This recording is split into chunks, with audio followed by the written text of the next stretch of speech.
Welcome in, everybody, to the Jerry's Oysters pregame show here on Anahuac Sports Live, where tonight Anahuac Sports Live presents Thursday Night Lights as the Anahuac Eagles have invaded Woodville, as the Anahuac Panthers have invaded Woodville to take on the Eagles. And Trent, Anahuac is coming into tonight 1-0 after a pretty easy victory over Cypress Christian last week. Well, easy is not the word I'd quite use for it. It was unexpected, I think, by a lot of the experts out there. There were 7-point underdogs last week, came away with a win and contained a running back that was committed to Kansas that didn't, 62 yards, I think is what they held him to. So, no, a good showing by the Anahuac Panthers, and a soggy night here in Woodville on Thursday Night Lights special edition. And we've got a special guest in the box, 5-9N Sports Show host Craig Irwin. Special is right. I wore my helmet on this rainy night. Didn't want to slip on the pictures as I came up here to the press box here in Woodville, Texas. But what a treat to get to come watch not only Anahuac, but get Woodville here on this Thursday night as I get ready for the Battle of San Jacinto. In Cold Spring tomorrow night is Cold Spring host Shepherd in the county rival game. But definitely looking forward to this football game. Is the next week, Cold Spring will face Woodville, and then at the end of the season, to close the season out for the Cold Spring Trojans, they'll be facing your Anahuac Panthers. Yeah, and that's something that we're looking forward to at the end of the season. But let's talk about the Woodville Eagles for a second. Coach Ty Robinson's bringing back 20 returners, 15 of them were lettermen, returning on the offensive side, 4 and 7 on the defense. The 7 on the defense have plenty of experience, especially up in the trenches. They dropped to 3A Division II last year for this year for 2024, but last year, 2023, they were 8-4. They won the bi-district contest against Orangefield 51-7, then lost to a very good Columbus team in the area around 7-24. In 2024, so far, 1-0. They beat Orangefield last week once again, 27-7, Alex. Yeah, Orangefield, a team who is coming into this year under new direction from a different head coach, a different offense. So probably Orangefield working out some kinks as they are looking to move forward into district play. So it should be an interesting matchup from our opposition to them over the last few years. We know that one thing Woodville always is athletic. Yes, they are, and their offense sees a new quarterback take the helm, but one to watch out for will be senior running back Zayon Williams, who rushed for over 1,000 yards last season, 20 touchdowns. They work primarily out of the shotgun, as most teams do these days, but they don't pass often, and they're a run-first team, Alex. They it's led by Williams, but there's also a big man, number 26, Barlow, who you'll see tonight. He's a downhill runner, and he's very difficult to bring down. Number 14 for Woodville also gets some carries, Savon Bolden. You'll see him get some touches in and out so far. I mean, he got maybe a third of them last week. But he's very shifty. He can make moves, make defenders miss. That run game does open up a play-action pass. They don't do it much, but they will do it, and they aren't afraid to use it, especially in the flats or laterally outside the numbers. In 2023, 3,698 yards for the Eagles, 370 per game. 1,925 of that coming on the ground, 1,773 passing yards, 37 points per game was their average. But again, new quarterback at the helm. They lost that very athletic quarterback that they had last year. Absolutely. Looking at the defense for Woodville, they come in with a good bunch. Again, an athletic bunch. They're able to get to the football and cause some problems. Yeah, they run a 3-3-5, and then they also give a 4-3 look sometimes. The Eagle defense contains the edge as well, and they on the run and the passes outside the numbers with their defensive backfield. They like to blitz a lot, which I can guarantee we're going to see plenty of tonight. I'm sure they did their homework on the Anahuac offense. The secondary is going to have to be working overtime, though. And if there was one thing that I had to pick on, there was a couple of times that Orangefield beat them over the middle. So that's about it as far as their defense is concerned. But last year they allowed 2,548 yards, 7 interceptions, and 15 fumbles to their credit. Make no mistake, this is a good football team. As for the Panthers, we welcome back starting quarterback Brady Barrier, as he had left the district his sophomore year after an outstanding freshman season. Is back at the helm as a junior, and really led the Panthers on offense last week. He really did, and I mean, it just brings a total new dynamic, like I said last week. But the Panthers came out of the gate swinging, as we mentioned earlier, against Cypress Christian, winning that game 35-10. It's only week 2, but this game against a very good Woodville team, it's really pivotal for our area. It means so much, not just in our district, just to see what Anahuac is going to be like moving forward. But it's also a huge game for Woodville, dropping down in a classification down there with Newton. Newton losing last week to West Orange Stark. So this is just as big a game for them.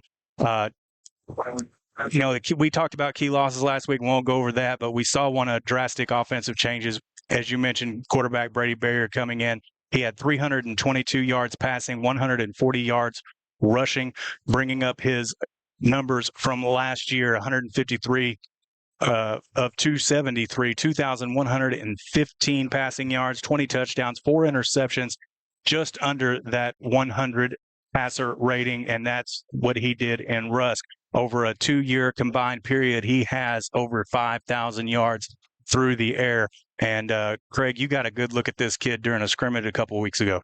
Yeah, I got to see some film courtesy of Anahuac Sports Live while we were watching the Cold Spring Livingston scrimmage several weeks ago. So really got to see Brady show off his arm in that scrimmage, making some big throws downfield. But what I wanted to bring up and what you were talking to the point that you brought up is it's really a pivotal game for Anahuac right here. So early in the season, a really good Woodville football team that Anahuac's going to be facing here, and kind of a test to set the tempo as you progress on in through the season, and to see how good is this Anahuac offense. Yeah, and that is the question. I think it's not just as good as the Anahuac offense is. It's as a whole. There were some concerns of mine about the Anahuac's defense, but they kind of squashed that last week.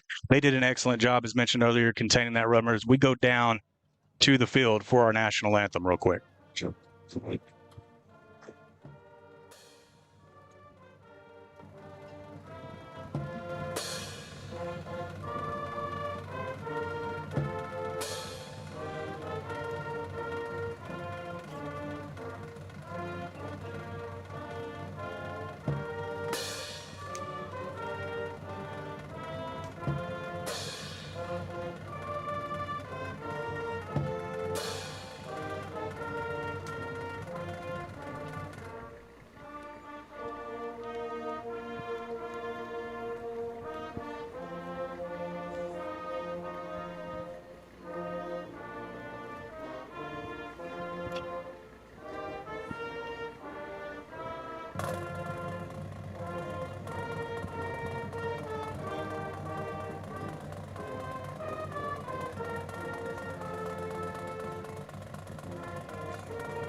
And an excellent rendition of our nation's anthem by the Woodville Eagle Band.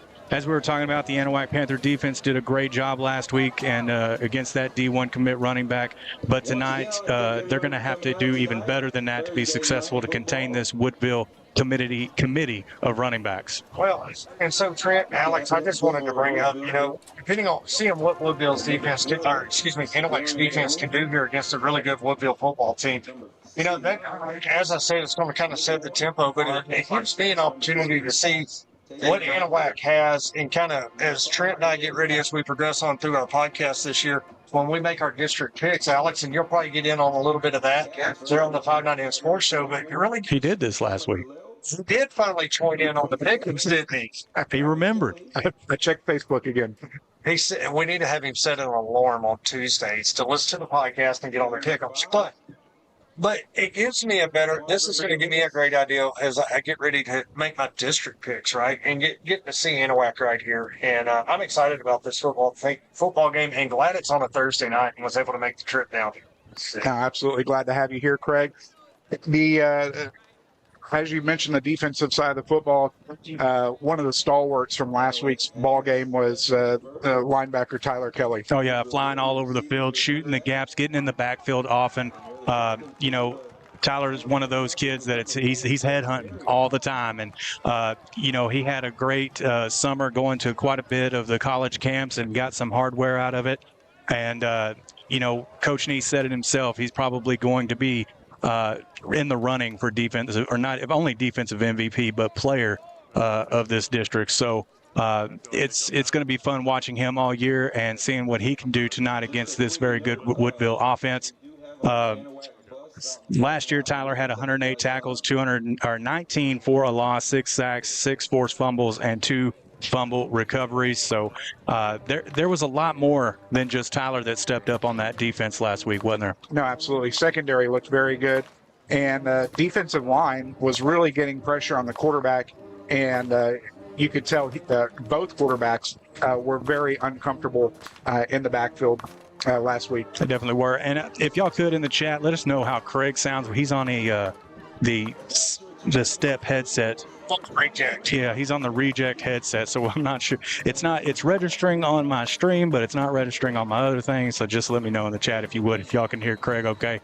But the Anahuac Panthers getting set to kick it off, and Alex Garza has it teed up at his 40. Sure, sir. Not as good as a lot of the voters for the last presidential election. Here we go. I want to thank Jerry's Oysters for sponsoring today's pregame show as Garza gets into it. End over end kick is going to come down to about the 10. Looking for the near far hash mark. Gets across the 20. Runs into his own defender. 25. Got a makes hole. a move. 30, 40, 35, 45, 50. Past midfield is going to be taken down. Touchdown saving tackle by the junior Jesse Wilcox, and the Eagles are going to have fantastic field position to start their first drive of the ball game. Number 4, KD McDaniel on that return for the Eagles, and amazing patience there to wait for that hole to open up, and he saw it and he hit it quick.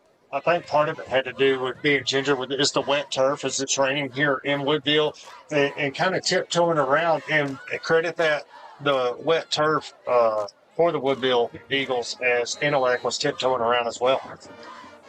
Out of the pistol formation, the Eagles will have 2 to the near side. Handoff straight up Broadway, fighting his way forward and picking up good yardage on first down is going to be Zion Williams, as he will pick up 5 to bring up second down and 5. And we talked about Williams. He's going to see him a lot and hear that number called a lot.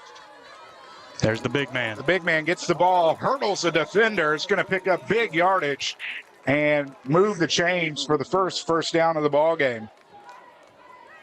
Well, I only briefly touched on him in the pregame, but he's a big dude. Eagles not wasting any time. Handoff Williams straight up the gut is going to be met at the 25. They're going to give him forward progress to the 24. That's going to be a pickup of 4. We'll bring up second down and 6. Woodville running this no-huddle offense, trying to keep this Anahuac defense on their heels.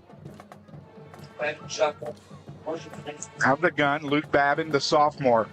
Hands off and getting into the backfield and taking him down is Tyler Kelly, as that's going to be a loss of 5 and bring up third down and 11.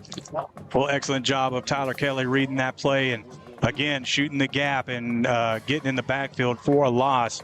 Third and long now for the Eagles. Third down and 11. Rain falling harder from the near hash. Sets back, looking downfield. Has room, is going to deliver and be complete inside the 10 as the Eagles will move the chains on a pickup of 20 yards. Well, I said it in the pregame that they don't pass off, and it's been pretty balanced so far. Probably 2/3 running and 1/3 on the pass, but opening up that play action is a big deal for them. Babin out of the gun. First and goal, handoff straight up Broadway. Right on the turf and recovered by the Panthers in the end zone. It'll be a touchback. First down, Panthers. That is a huge play for the Anahuac defense, and I'm sure that the Woodville offense is reeling right now because they were on a roll. Wish we would have been able to hit that replay button to see who that was who made that hit there for the Anahuac Panthers. It'd have been nice if I'd have been paying attention, wouldn't it? Let's see if I caught it. I pushed it at the last second. No, I didn't. So far, camera work by Trent Hart. One pass for here on Anahuac Sports Live. So first down and 10 for the Panthers from their own 20. Barrier out of the gun. Handoff is going to go to Richardson to start the game. And Richardson is going to lose a yard. We'll bring up second down and 11. I'm sorry, that was Delo. Yeah, it was. So Thomas Delo gets the first carry tonight. With it being so wet, the passing game for the Anahuac Panthers does come into question. So we'll see how much of that they're able or willing to do. Barrier looks left, delivers, is going to be caught. It's going to be a short gain of 4 as he's going to connect with Cunningham. You know, Brady Barrier can do that, orchestrate that 2 or 3 times before the yard 6. He will get those first downs to be able to eat a lot of clock on the ball downfield. Third down and 6 after the completion of 5. Barrier offset to his left by Delo. 4 wide, 2 to each side. Receivers are Coates, Garza, Cunningham. Looks back, moving to his left, and has Cunningham at the 35. Cuts it upfield. Is going to get pushed out of bounds at the 39. That's going to be a pickup of 10. Move the chain. And first down. Just like Craig mentioned, the ability to get the first down and the third down conversion and get that first down to move the change is a big deal right there. Now that the Panthers are getting on a roll. Credit Barrier having the patience step out, let that play develop. Y'all keep talking. I'm going to see what's going on with this camera. Barrier from the far hash, under pressure, tucks it and is going to get back to the line of scrimmage as a gang of Eagles is going to stop his forward progress. Will bring up second down. Second 10, man, as they try to take that one to the ground.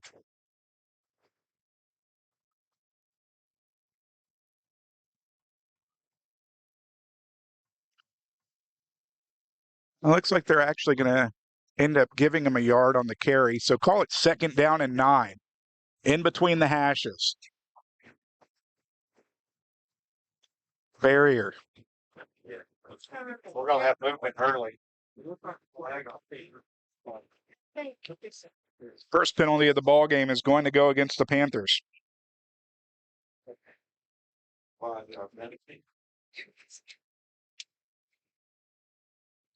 We'll bring up second down and 14. Having a little camera point.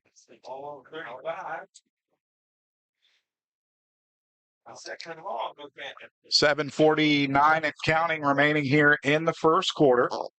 I stole his headsets. Sounds much better. Yes. Barrier fakes the handoff, sets back, delivers, is going to be too high for its intended receiver, King Charles, and that'll bring up third down. Charles went up, tried to hill it in as Barrier just kind of overled him as they ran out of real estate here on the near sideline. Long third down here, third down and 14. Barrier getting the play call from the sidelines.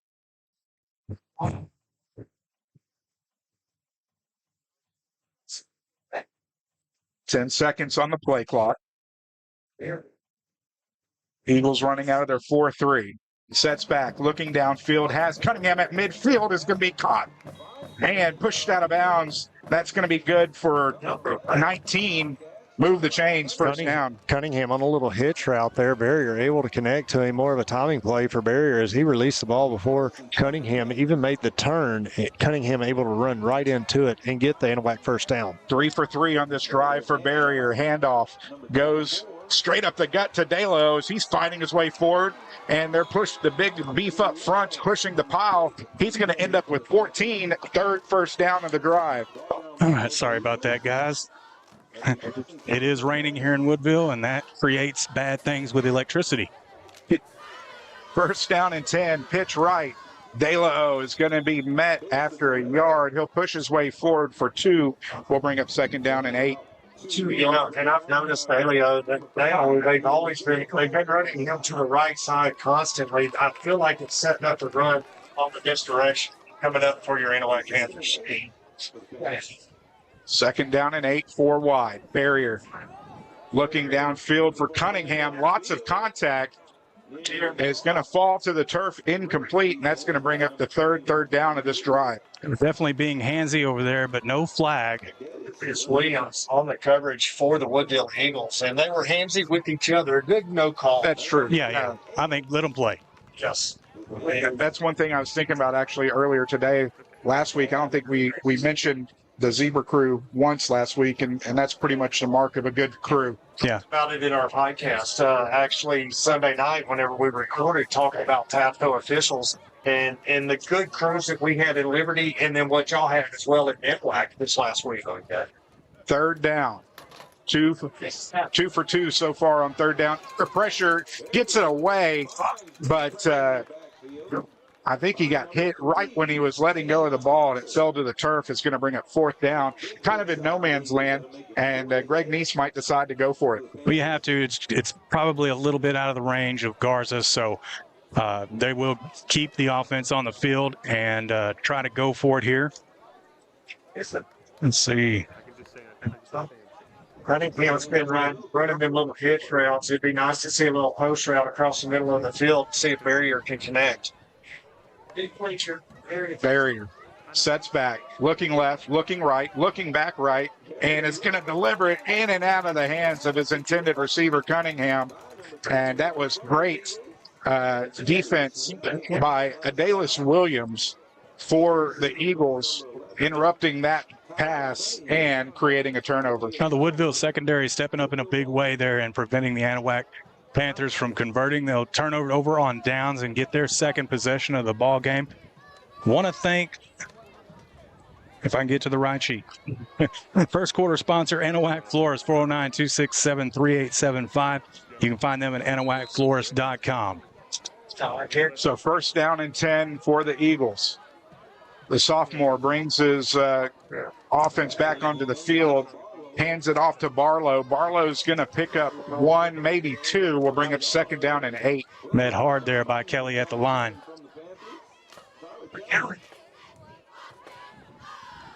Two carries, 15 yards. Babin's going to get tackled in the backfield. Tyler Kelly in there again.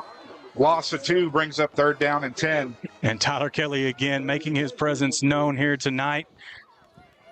I think that's 4 or 5 tackles already to his credit. 2 of them for a loss.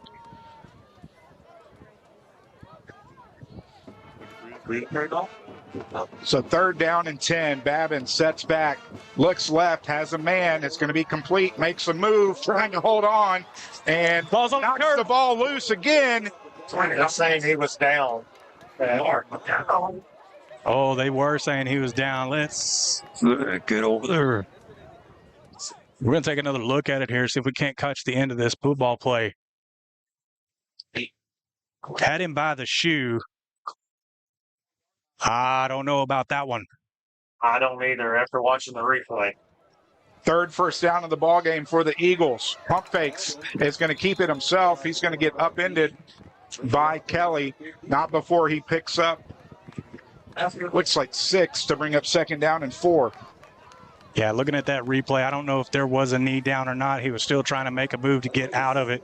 Nonetheless, second down and 4 for Woodville. Met at the line. Handoff to Barlow. Barlow's still pushing his way forward.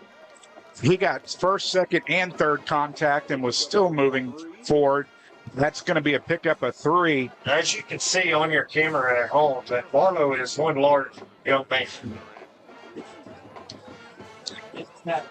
Quickly, Babin keeps it, and he's got the first down and more across the 40, and is going to be taken down at the 38.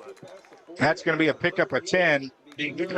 Fourth first down of the ball game for the Eagles.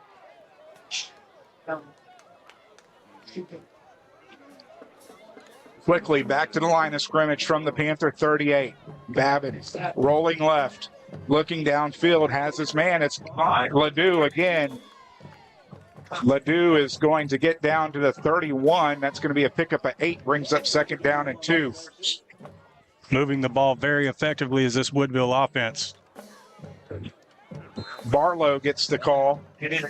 Barlow, credit this coaching staff of Woodville. As quick as they're getting the play in, this little offense, very high tempo for the Woodville Eagles.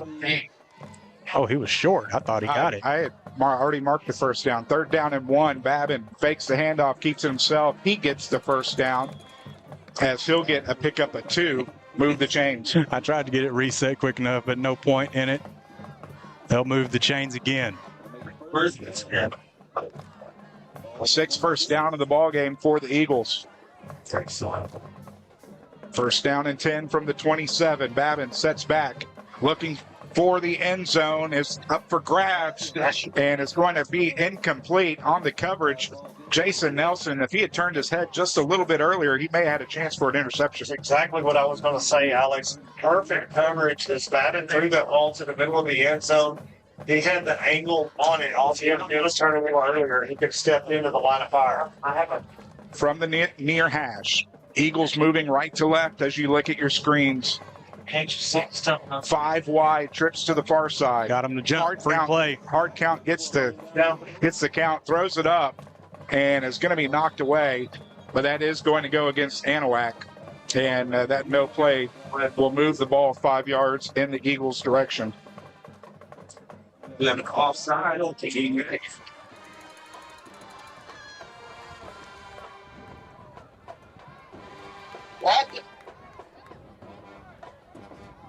The sophomore having 3 out of 4 so far for 38 yards.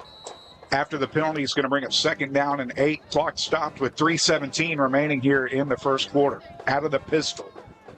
Fakes the handoff, rolling right, and Ball start. they're going to give that 5 yards right back. 10 for 10 on the penalties. For the 2 football teams, let's start back with a clean slate. We'll go back to 2nd down and 10. I believe that's 1 penalty each, isn't it, Alex? Anahuac's got 2. Okay. And they had a false start and an offside team. Handoff. Williams fighting his way forward. They'll get the 5 yards back. But this time it'll bring up 3rd down. 11th play of the drive coming up. Actually, 4. 2nd down. So I got 3rd and 6. 2nd down. 3rd down and 6. Handoff straight up Broadway, pushing his way forward. Needed close. 6, gets 6. And Yep, that'll move move the it. chains. Handoff Barlow straight up the guts, going to push his way forward down to the 10. Gonna get this chain gang situated down there. Pickup of 6 for Barlow. From the near hash, Babin rolling right under pressure, still looking downfield, is going to throw it away as that'll fall incomplete and bring up 3rd down and 5 once more. And a big 3rd down here coming for the Panther defense early in the football game. Grant Coates with the pressure for the Anahuac Panthers. He gets in there and forces Evan to throw that ball away. 3rd down. 2 out of 3 so far on 3rd downs for the Eagles this evening. We'll have some side for him. Having just a sophomore for the Woodville Eagles. And we're going to have a timeout by the Eagles. We'll take it with them. Fast-paced first quarter, 2:23 remaining. No score. Back after this on Anahuac Sports Live. The 2024 Gator season is right around the corner, so book your all-inclusive Gator hunt with only the best. Porter's Wild Game Processing and Alligator Farm takes personal care in your experience, being the only service that offers a hunt of a lifetime with processing, high tanning, taxidermy, and the meat from your harvest all in one package. While you're there, be sure to get signed up for this year's Marshmaster Classic, an annual competition that awards big cash and even bigger belt buckles. Speaking of big prizes, let's not forget about the Great Texas Alligator Roundup at the one and only Texas Gator Fest, September 13th through the 15th. Porter's has been the exclusive partner of Gator Fest for over 30 years, so why trust anyone else but the professionals? The official start to the season is September 10th, so don't wait. Book your hunt today by calling 409-267-8413, or you can visit them on the web at portersprocessing.com. 4 after the timeout for the Eagles. 12th play of the drive. Again, a big third down. That's why Woodville wanted to think about it here. Important for them to move the chains here. Even more important for Anahuac to hold them. Babin will fake the handoff, rolls right, under pressure, caught from behind. It's going to be people from King Charles. Yeah, sideline he goes. 20, 15, 10, 5, touchdown. And thirds. What a huge play for the Anahuac Panther defense, forcing the ball out onto the turf, and King Charles taking it all the way to the house. We'll take another look at it on the Swanky Insurance replay.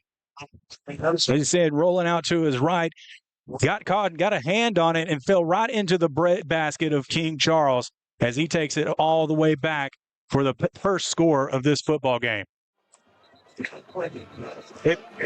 The play didn't look like it was going as designed, as he would start it rolling to the right, the same as his running back, and looked like Williams kind of got in the way, and the defense was able to take advantage and force the fumble right into the breadbasket. Yeah, I couldn't see quite on my screen who was the first one to get back there to him. Did you? Who the first Anahuac Panther was back there? I couldn't see. It was an offensive, or it was defensive lineman. But that's what kind of caused that pressure and kind of messed up that play. Garza on to tack on the point after. Snap back. Kick is up. And the kick is good. So 2:06 remaining here in the first quarter. The Panthers strike first on the defensive side of the ball. They now lead at 7-0 back after this on Anahuac Sports Live. Building a new home? Does your driveway need a long overdue facelift? Or are you just looking to finally get that lot cleared to build something great? Look no further. Trust the locally owned and operated professionals at Title Services Incorporated. No need to hire multiple contractors. Title Services does all phases of residential and commercial land clearing, house pads, ponds, dirt and rock delivery, and demolition. Call for a free estimate today at 409-267-1057 or visit them on Facebook at Title Services, Inc.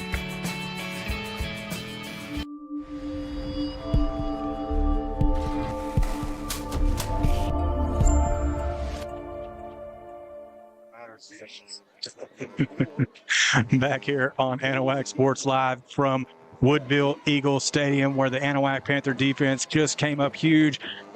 King Charles going and taking it to the house on a forced fumble, and Anahuac able to put the first points on the board here tonight in a very, very fast first quarter.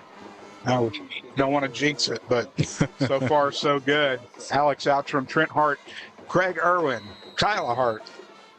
Shane's up there too. It's just a Shane big group Rickshaw, effort. your prime time crew.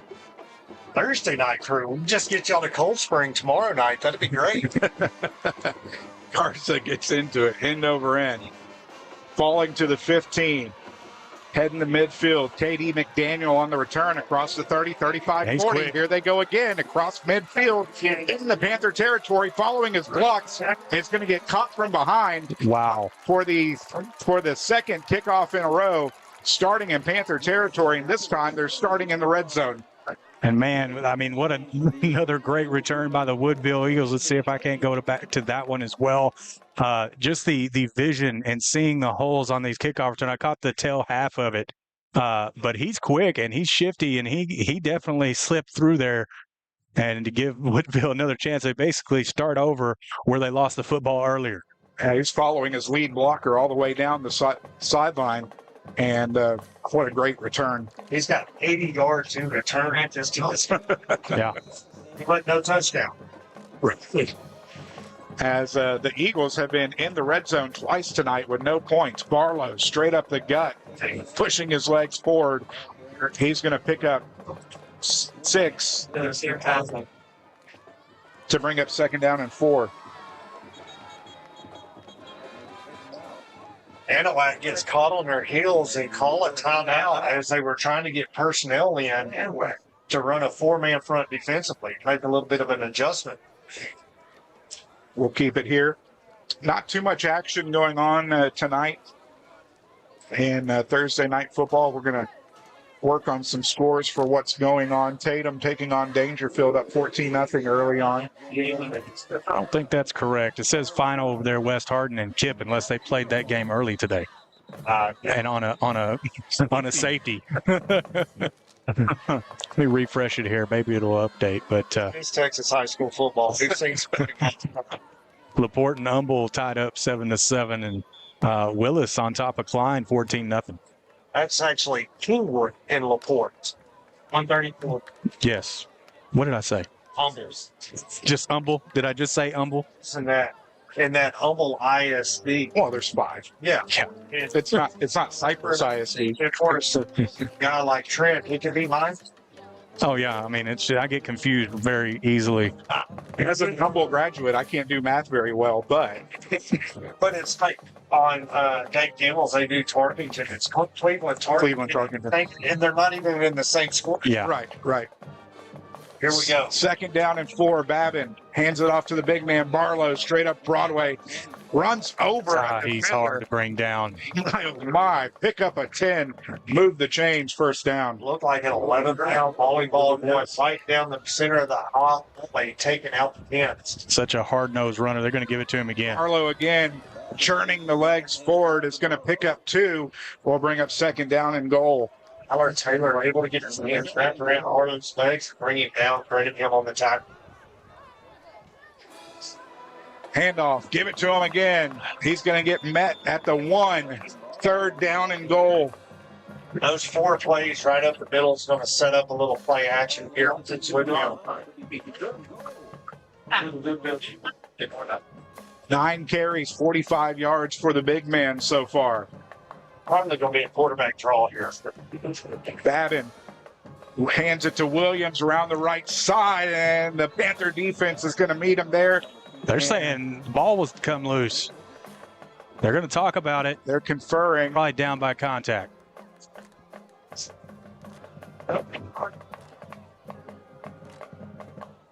Fourth down. Still talking about it. They're bringing everybody in for the conversation, Trent. I didn't see it. Their coaches are saying that. It was hit hard at the line, but I didn't see a ball squeeze out. There was a lot of jerseys around, though. They're saying Woodville was down by contact. They will retain. Fourth down and goal. After the loss of 1. And I think here comes that setup on that little play action, possibly. Quickly to the line, Babin under center.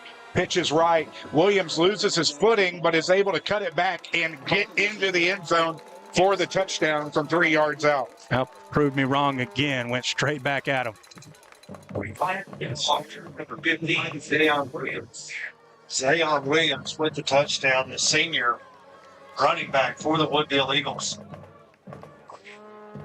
On to handle the kicking duties for the Eagles is going to be Gage Tolar. Tolar, the senior.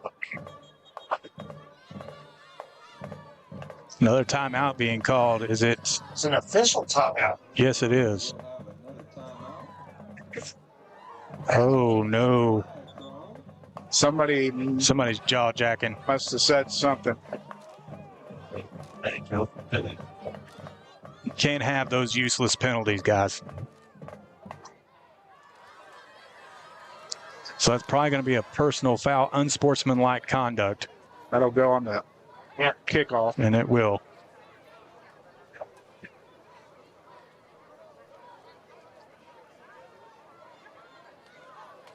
They're waving it off. Okay.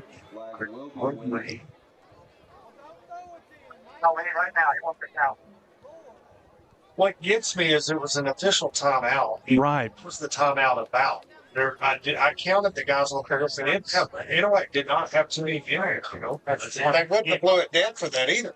I don't know if Anahuac's player, he was bending over on the sideline, and as he was coming off the field doing the same thing, I was wondering if maybe it was that he was hurt and maybe got sick. That's possible too. Nonetheless, they have taken the kicking team off the field. 3 backs. Pitch is going to go straight up Broadway. Barlow good for the 2-point conversion. As with 19 seconds remaining in the first quarter, the Eagles have answered back and take the lead on a 2-point conversion. They now lead at 8-7 back after this on Anahuac Sports Live. Since 1948, Wilcox Drugstore has been the Anahuac area's most experienced and trusted pharmacy. Continuing its long-lasting reputation for personal attention to all your medical needs, Wilcox Drugstore offers counsel, refills, transfers, compounding, flu shots, and delivery. Visit pharmacist Dave Wilcox and his experienced staff today at 1208 Miller Street in Anahuac or call 409-267-6141. Wilcox Drugstore, delivering solutions, delivering confidence.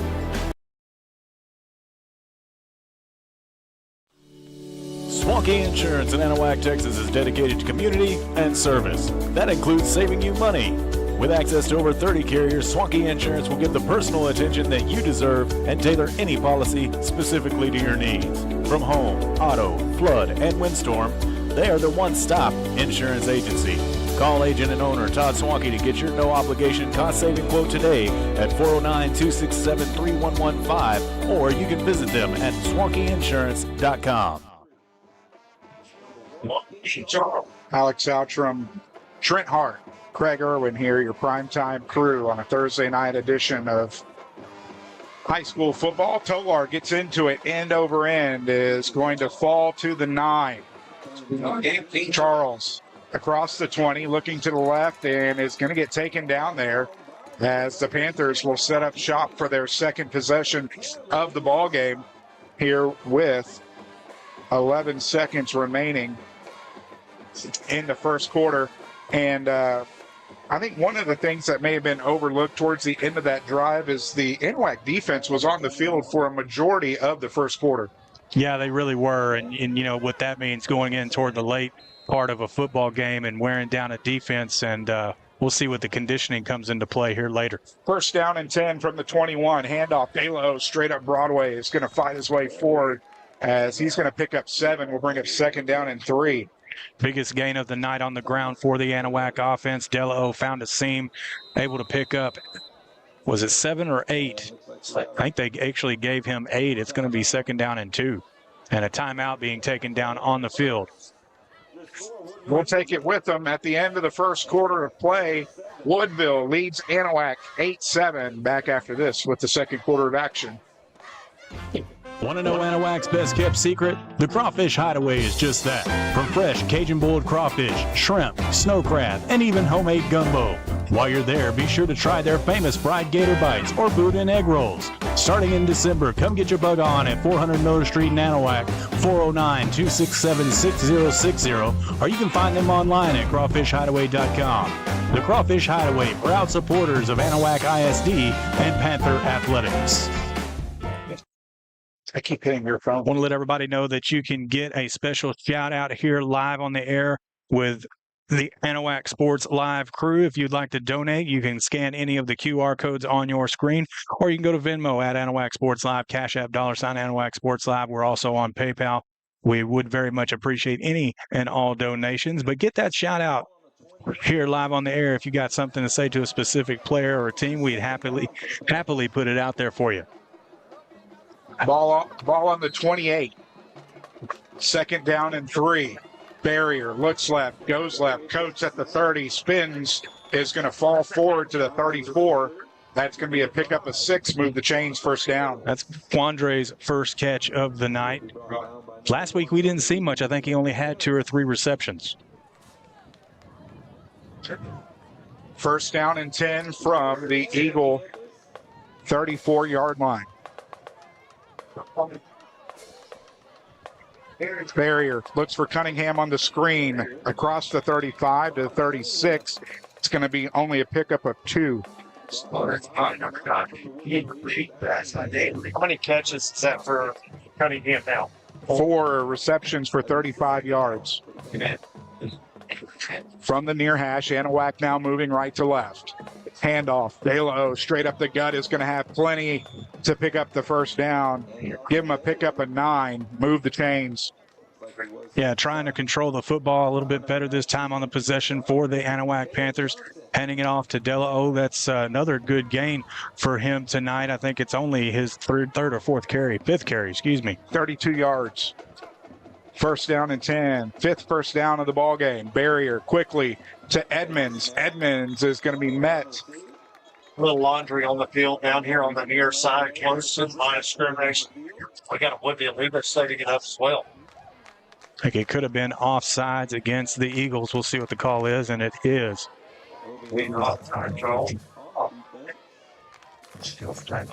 That is the second penalty of the ball game for the Eagles. We'll move it a little bit closer for the Panthers. First down and 5 into Eagle territory. 10:50 remaining in the first half. From the near hash. Going to be offsides again. Should be a free play. Woodville filling blitz on the near side, able to bring Brady Barrier back, but on the free play, he slid. I don't know if you could see his footing, but when he tried to stop his blitz, and he ended up sliding through the line of scrimmage. So that'll be the 6th first down of the ball game for the Panthers.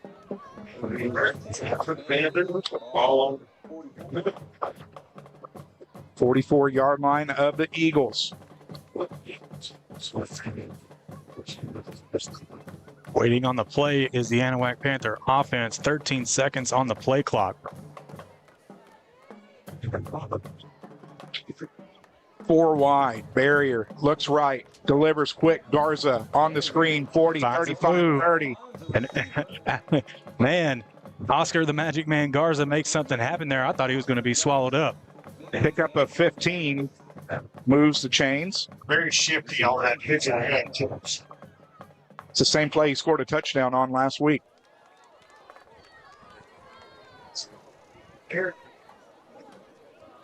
Straight up the gut to De La O, picking up chunk yardage with working the middle of the Woodville defense. That's going to be a pickup of 8. 6 rushes, 40 yards for Thomas De La O.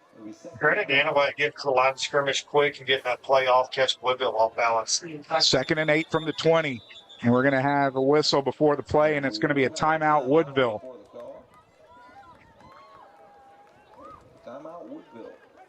We'll keep it here.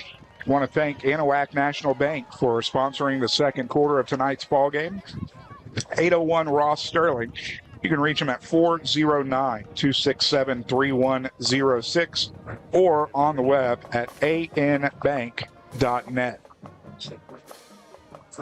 Craig, how did Cold Spring look last week?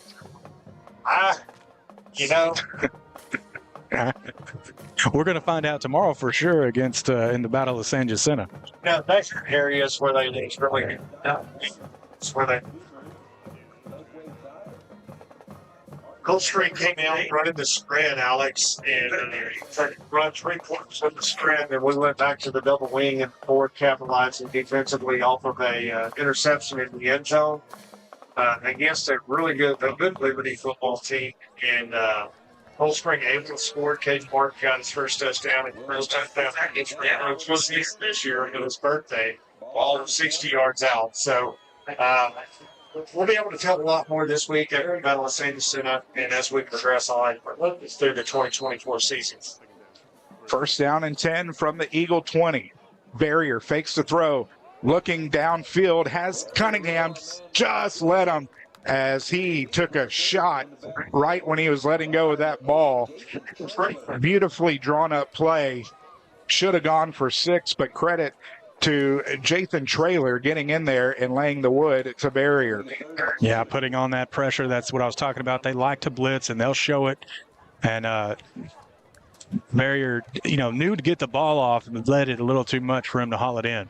Handoff. Velo gets the first down and more. Pick up a 9. Caldwell is staying engaged with us. Give it, Velo, an opportunity to run and get some hospital yards. 7th first down of the first half for the Panthers. First down and 10 inside the red zone. Big hole for Nalo around the left side as he's going to get another pickup of 9. He's got 8 carries for 58 yards so far. 10th play of the drive coming. 2nd down and 2. Barrier out of the gun. Hands it off to De La O again, but he's going to get stood up at the line of scrimmage.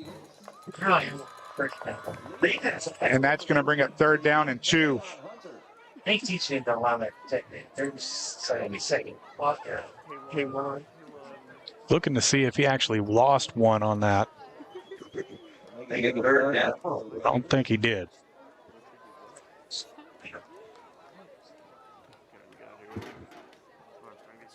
$8:34 left to go in the first half of football here in Woodville. Longest break the Panther defense has gotten tonight as they've dealt with a battering ram so far in the first half. Barrier puts the ball on the turf. He's trying to make something out of nothing. And he's going to fight his way forward to the line of scrimmage. Scrum is pushing him forward, and it looks like he's going to get the first down. He's awful close. It depends on the mark. I am surprised that they let that go as long as it did. It looked like a rugby scrum there for a second. He's really, really close. They're going to call it first down. First down and goal. No, team effort there. Actually, 4th. 4th and 1 now. Actually, super short. 4th and inches. Getting ready for the tush push and going to push him close forward to the goal line. Not quite. No way. It's almost in the end zone. Wow. They're going to call him down at the 2. The 2? I mean, 4th. Well, the near side line judge was at the goal line. The far side judge Was at the 4. was at the 4. And okay. Nonetheless, first down and goal for the Panthers. We'll probably see another tush push. From the 2. Timeout being called. We are going to see a timeout. With 7:33 remaining in the first half, your score, Woodville leads Anahuac 8-7. Back after this on Anahuac Sports Live. Coastal Field Services, Southeast Texas' go-to company for right-of-way mowing, land clearing, site preparation, industrial commercial herbicide application, and industrial commercial site ground maintenance. No matter what your property maintenance or clearing needs are, you can rely on the professionals at Coastal Field Services. For more information, call 832-900-9800, or you can visit them at coastalfieldservicesllc.com.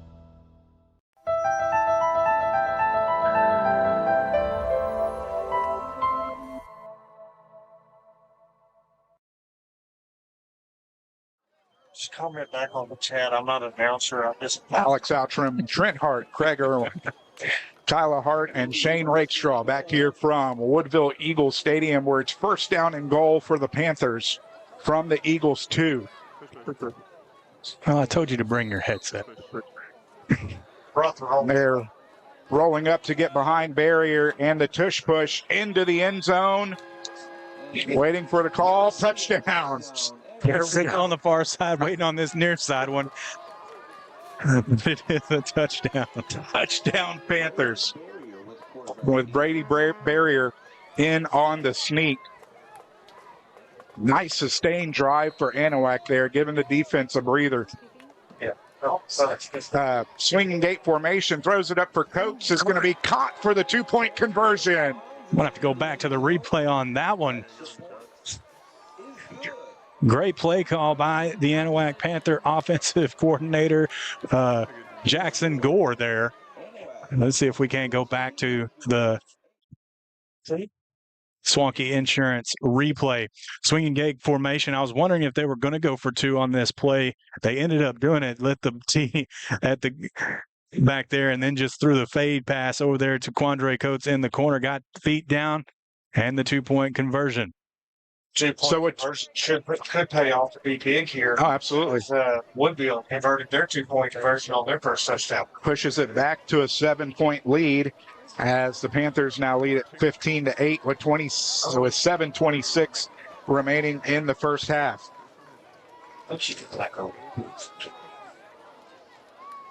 I have the drive recap here for you momentarily. I got to put my humble math to work. But to answer the steel ribs question in the commentary, Craig Irwin over here is joining us in the box tonight, and he's on the stepchild headset, plugged in about 4 or 5 different ways on the connection on the input side of our stream. So if he sounds a little bit different than Alex and I, that is the reason. 13 plays. Drove 79 yards, took 7:37 off the clock. Brady Barrier rushed in from 2 yards out and threw a fade pass to Quandre Coates to convert the 2-point conversion. 15-8 is your new score with 7:26 remaining in the first half on your Anahuac Sports Live scoreboard. Garza, onside kick attempt, takes a huge bounce, and the Panthers might have it, and they do. Wow. What a perfect bounce it took. I mean, fell right into his arms. This could be huge for the Anahuac Panthers as they converted to the second half. They did. They score 7:24 left to get the first half. They took a big chunk of time off the clock. This was last possession. They can do so once again and set them up in final fashion for the third quarter. Yeah, a sustained 7.5-minute drive with the defense out on the field. Now the defense has to come back out. Kind of what Anahuac had to do in the first quarter. Yes, sir. So from the 46, Barrier looking downfield is going to overshoot his intended receiver. There is a flag. We'll see. It's in the area of holding. Yeah, it is. And that is the call, holding against the Panthers. Alex, talking about back to the amount of time that Anahuac's defense spent on the field. Remember, they did capitalize on a turnover, was able to score, which forced them to get back on the field back-to-back. So no good deed goes unpunished. Absolutely. Back into Panther territory is going to bring up first down and 20. Barrier sets back under pressure, is going to try to get the screen pass, but to no avail, and it actually might be better that way. It will bring up second down and 20. Trying to set up that screen over there was to Delo, wasn't it? It was. And I was looking down here to the near side towards Cunningham and Coates area to see if Barrier was going to turn that way. He didn't.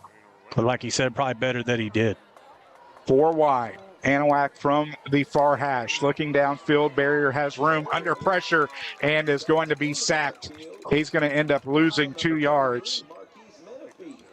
As Marquise Menifee, the freshman, comes in and finishes off Barrier. We'll bring up third down and 22. And we might see a delay to Thomas Delo here. Pocket just allows around Barrier. 3 of 5 so far on third down, and that's what it is. Handoff Delo trying to break tackles, gets back across midfield. Will be tackled at the 49, but maybe where the Panthers want to play the field position game as the punting unit is coming on to the field. Thomas Delo will set back to handle the punting duties on fourth down and a long 13, short 14. And I believe, is this not Anahuac's first punt of the season? It is.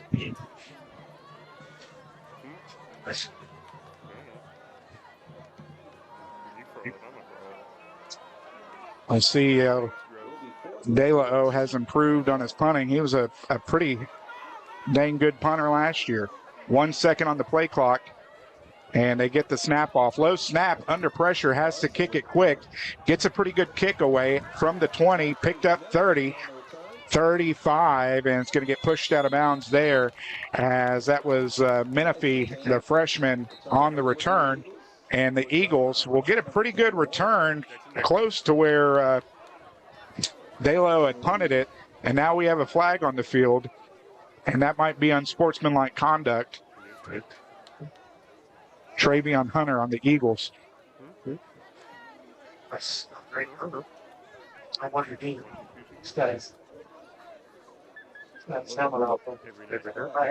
Coach is definitely not happy about that one. No, I'm sorry. That was number 8, Jathan Traylor on the Eagles. So that's going to really limit the fantastic return, push them back 15 yards, and they'll set for the second time in their own territory. It's nice to see that the rain has subsided. We can actually see through the windows, kind of. Still some spots on there. If Craig would stop breathing so hard. Babin looking downfield, airs it out, has a man. It's going to be what a thrown, catch. and then fumbled and recovered by the Panthers, and that is the call. I was trying to press the replay, and I hit the other button by accident. That's King Charles on the recovery, his second fumble recovery of the evening, and just like that, the Panthers have the ball once more. Another big defensive play. I don't know if I messed that up for everybody watching, and I apologize if I did. But it was caught and then coughed up and picked up by King Charles down there by the 20. I was trying to hit that instant replay button to get that on there and actually press the instant replay scene. So apologies for that. First down and 10 with 5:28 remaining in the first half. From the Anahuac 21, make it the 22. Barrier out of the gun, sets back, has time, under pressure, and a flag. And it's going to be intercepted.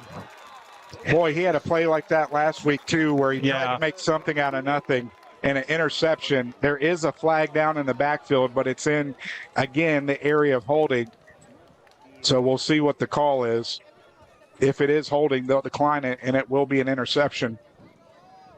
And that's what it is. So back-to-back big plays for the defenses here in Woodville. And, man, this game is as advertised. It really is. We talked about this game in the podcast this week, and what a big game it was for both teams, and the high energy that this game was going to be, and it is as we thought it was going to be. Eagles now set up in great field position on the Panther 21. Their third possession of the first half starting in Panther territory. Babin hands it off to Barlow. Barlow taken off his feet. Tyler Kelly. Tyler Kelly, don't care how big you are, he's going to try and hit you, and he definitely got snuffed on that one. Boy, Tyler Kelly did the lift and drop. This time Williams is going to get the call. He's going to get met at the line of scrimmage. He stripped it, and Tyler Kelly stripped it, and they're calling it turnover Eagles, their fourth of the first half, and the Panthers have it once more. I definitely got the replay on that one. Let's go back and look at it. Tyler Kelly gets into the backfield, meets him immediately, strips the football. Or actually, it came down on the turf. And, man, what another huge defensive play. Anahuac gets extremely lucky on that. Ball comes loose. The officials were able to see that. They could have very easily called him down. Anahuac able to capitalize. 4:47 remaining here in the first half. The Panthers go 5 wide. Sends Garza in motion. He's going to get it on the jet sweep. And he's going to slip. He looked like Michael Jackson out there, slipping on the stage, but he's still going to get a positive pickup there. Give him a pickup of 4, brings up second down and 6. It is slick down there on that turf. We've seen the ball being coughed up multiple times here tonight, and the turf monster just really grabbed him on that one. Second down and 6, Barrier out of the gun. Rolling right, design quarterback keeper, makes a move, and it's going to slide down at the 46. Will be enough for the first down on the pickup of 8. Always makes me crazy nervous whenever they call plays like that. A lot of design quarterback plays for Barrier that we've seen so far this year. Tried to slide down, but he still got a big lick put on him. First down and 10. 10th first down of the ball game for the Panthers. Barrier looks right, throws right. Coates across midfield is going to get a good pickup. We'll see where they mark it. Mark it for 8. 2nd down and 2. Like I said last week, Quandre Coates only had 3 catches, 12 yards, kind of a low number for him for the leading receiver in the district from last year. 2nd down and 2. Barrier out of the gun. Handoff. De La O straight up the gut is going to get the 1st down and more. That's going to be a pickup of 5. Move change, 1st down. 10 carries, 63 yards for Thomas De La O.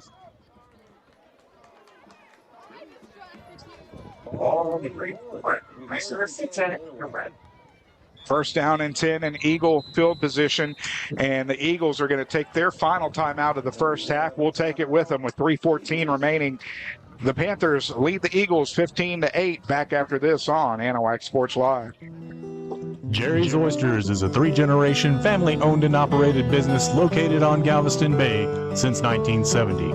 Offering fresh, hand-shucked, and in-shell oysters year-round, Jerry's Oysters are available at your local H-E-B, or you can make a visit to their location in Smith Point, Texas. Locally sourced, high-quality, wild-caught, where our world is your oyster. For more information, call 409-355-2243 or go to jerrysoysters.com. Gore Propane, family owned and operated by Jimmy and Renee Gore, has been servicing chambers in surrounding counties since 1998. Gore Propane is the go-to company for all your propane needs, offering competitive pricing on tank sales, lease, residential, and commercial propane sales and bottling. They also offer automatic route and will call propane delivery for your convenience. Senior and veterans discounts available. Call Gore Propane today at 409-389-2245. 1st down and 10 from the Eagle 41-yard line.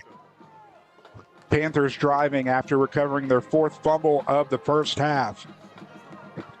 Barrier looks right, delivers. Coates is going to get it, and he's going to pick up a modest gain. Give him a pickup of 2. We'll bring up 2nd down and 8. Wondering if there was supposed to be a couple more defenders over there for Coates as he was trying to turn it back up inside the numbers. But nonetheless, a couple of yards. It'll be 2nd down and 8.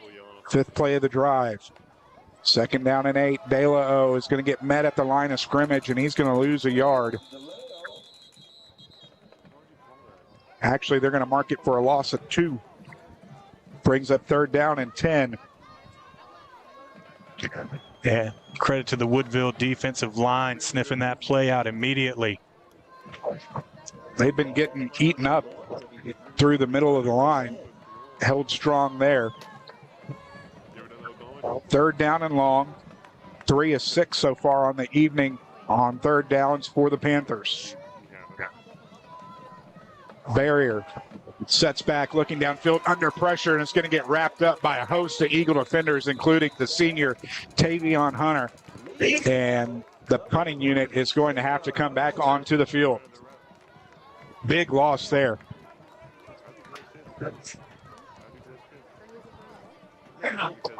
Loss of 6. There he goes.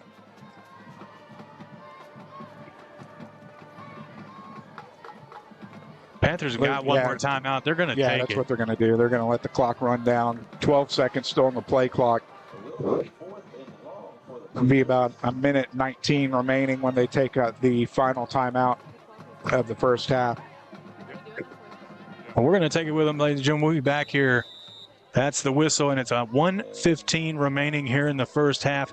15-8, Anahuac leads it on the Title Services scoreboard. Back after this on Anahuac Sports Live. Mouth-watering burgers, fresh local seafood, and so much more. Make Channel Marker 17 the destination to satisfy any appetite. At the mouth of Double Bayou on beautiful Trinity Bay, take in the great views dining outside by the water while enjoying a great meal with the family. Takeout and dine-in is available. Call 409-252-4370 and find out why Channel Marker 17 is the treasure of Oak Island.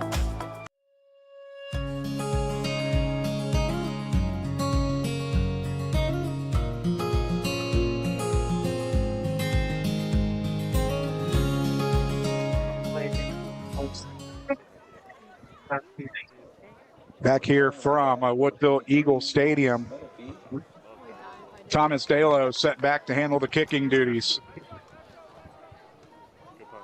Good punt, end over end, is going to fall at the 21. It's bobbled and put on the turf. It looks like he's able to get back on it, and he does. With 42 seconds remaining in the first half, the Eagles will set up shop at their own 25-yard line. And the wet conditions almost showed its head again as the muffed punt falls to the turf. Luckily, the Woodville Eagle returner was able to fall down on it. Oh, it's my bedtime, guys. This is the 6th possession of the first half for the Eagles. 4 out of the first 5 have resulted in turnovers. Take one shot.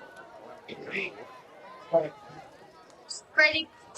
The Eagles have been inside the Panthers' red zone on 4 separate occasions. Eagles are going to take a knee, and it looks like both teams are going to be happy to take this into the locker rooms, their respective locker rooms. Hang around for our presentation of the Channel Marker 17 halftime show, as we'll have presentations from both bands, analysis of the first half, scores from around the Houston area, and we'll see if we can't get a pregame show interview on during the half, since we had some technical difficulties prior to coming on air. But with 1 second, and that is it for the first half of play. Anahuac leads Woodville 15-8. Stick around for the Channel Marker 17 halftime show, as we'll be back after this on Anahuac Sports Live. Anahuac Sports Live is brought to you by ABC Nitrogen Services, Anahuac Florist, Anahuac National Bank, member FDIC, equal housing lender, The Beginning Mexican Grill, Community Christian Fellowship Church, Chambers County Abstract Company, Coastal Field Services, The Crawfish Hideaway, Four Corner Tires and Oil, Your Propane, Jerry's Oysters, Porter's Wild Game Processing and Alligator Farm, Title Services Incorporated, Swanky Insurance Agency, and Wilcox Drugstore in Anahuac.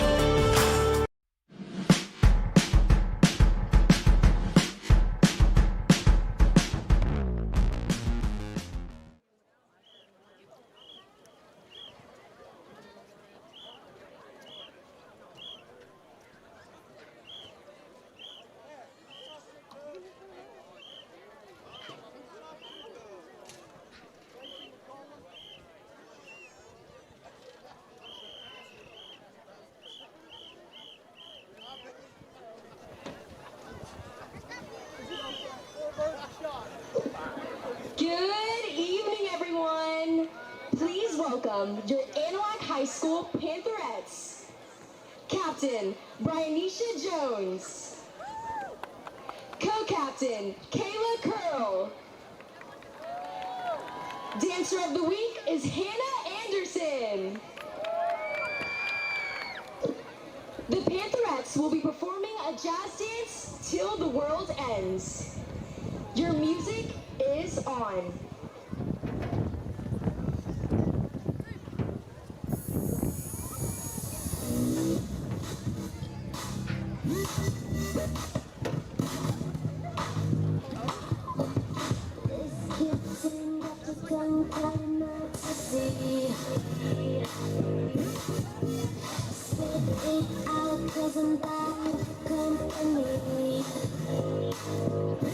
Notice that you got it.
and gentlemen, please welcome to the field the pride of Anahuac Marching Band.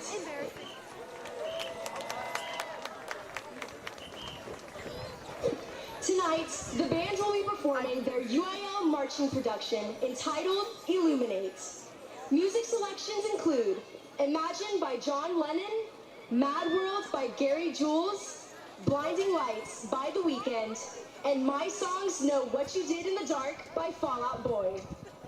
The band is led by drum majors Paulina Chavez, Tyler Hart, and Joshua Redman. Color guard captain is Grayson DeQuint. Soloists for the band are Ariane Gonzalez, Talon Kohler, Landon Sheridan, Pedro Sanchez, and Anahi Hernandez.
Alex Outram back on the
Standing Middle School. and we had the halftime performance from the Pride of Anahuac, the Anahuac Marching Band. And as we had said earlier, before the half, had some technical difficulties prior to coming on air.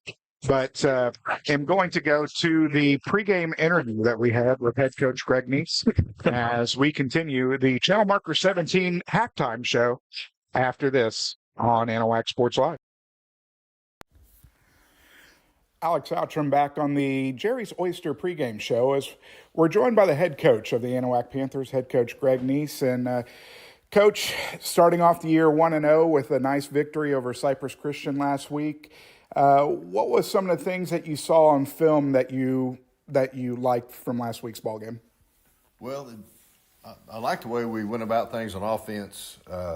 We looked pretty polished. You know, the first game sometimes it's a little shoddy with false starts and things like that, kind of looking a little bit sloppy. But I thought we executed real well, and it goes back to what we did in the summertime. We got a lot of practices in during the summer, and we were ready to play as far as the X's and O's wise in July. So I was very, very pleased with that. I thought we really swarmed good on defense, very physical, and you know, they had a talented running back kid that committed to Kansas, and my challenge to our defense was who's going to hit the guy, you know, and how long are we going to hit him? We hit him for 4 quarters, just one shot, and they took that as a challenge, and our kids like to hit anyway. So I was very excited about our aggressiveness on defense and swarming the football, and that kid really didn't want to run the ball too much in the second half. Yeah, one of those kids leading the defense and laying some pretty good hits was Tyler Kelly, who you spoke very highly of last week. Yeah, Tyler, his motor's always running, and he's a fantastic player, and he's our leader on defense and one of the best linebackers in the area, and if not the state in 3A. And he shows up at the end of the night. You check his stats, but he shows up during the game too. Sometimes a kid will have stats, but you don't really reckon him. Man, I didn't know he had that great of a game. But you notice Tyler, because he's all over the place, and he's the first one to the ball, and he's trying to do damage when he gets there, and he doesn't. Sometimes he'll miss it, but he's the one flying around, and other guys are coming to the rescue to stop the football. But Tyler Kelly played an outstanding game, had double-digit tackles, and he's just our leader, inspirational leader on defense. A couple other guys that we talked about flipping to the offensive side of the football, Brady Barrier and Oscar Garza, and boy, did they have a good game last week. Yeah, they did, and we, going into the first game, you always kind of wanted to see how we were going to play. You have two scrimmages, and with those scrimmages, there were times we looked good and times we looked really bad, and it's not a real game atmosphere, and we're kind of script plays and stuff, and don't really get into a flow of a real game. But the very first play, we had great protection, and we had great protection all night. Brady just throws a little 7-yard stopper out, and Oscar takes it to the house for about 79, and that was a great way to start. And it just showed that Oscar Garza is one of our house call guys. So we didn't really know that going into the game. And I remember him in middle school. He was our quarterback, and he took a lot of footballs into the end zone from cross country. So that was exciting to see. It was a great way to start the game for us. Another big play in the ball game was Brady Barrier launching it to Talon Cunningham and just laying it right in the breadbasket. Yeah, Brady, I said this as a freshman, he throws the best deep ball. I've coached a lot of good quarterbacks, really good great quarterbacks, and some of them do throw great deep balls, but no one throws them any better than Brady. I mean, his accuracy on the deep balls is just pretty amazing, even as a freshman.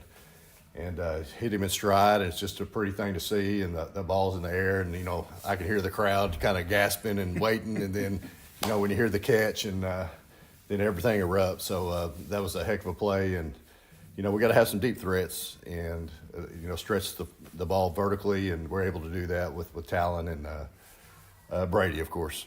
You touched a little bit on it earlier. Offensive line seemed to have a really good ball game last week. Well, they're probably our most improved position as a group on our football team, and from the starting back in May when we'll start working on our new pass protection stuff all throughout the summer, and not that they're always perfect and we've got a lot of room to grow, but those are real smart kids up there. They're very intelligent. They take care of their grades, but they do great communication, and Coach Dale's done a great job with them as far as giving them their assignments. But if we're going to throw the football, you better protect it. It's not 7-on-7 out there. It's 11-on-11. They get to rush and blitz, and for the most part, they did a great job. Woodville, a very familiar foe to the Panthers. What did you see on film from them last week, and kind of what are you expecting coming into this ball game on both sides? Well, Ty Robinson's done a great job over here. He's a good friend of mine, head coach for Woodville, and when we scheduled the game, he's Coach, I'm graduating a bunch, and we're going to be kind of down. Well, that team I saw on film didn't look very down. Their defense is really good. That number 3 defensive end is a heck of a football player, and one of their best players. After talking to Coach Robinson after we watched them against Orangefield, is one of their linebackers. I think it's 24, I believe, but he's a true freshman, and he's a pretty good player also. And they just have a lot of great team speed. And then when you look at them on offense, they got the quarterback. He's a pretty big kid. He's very sought after. He's a sophomore kid, and I know he's getting a lot of D1 looks.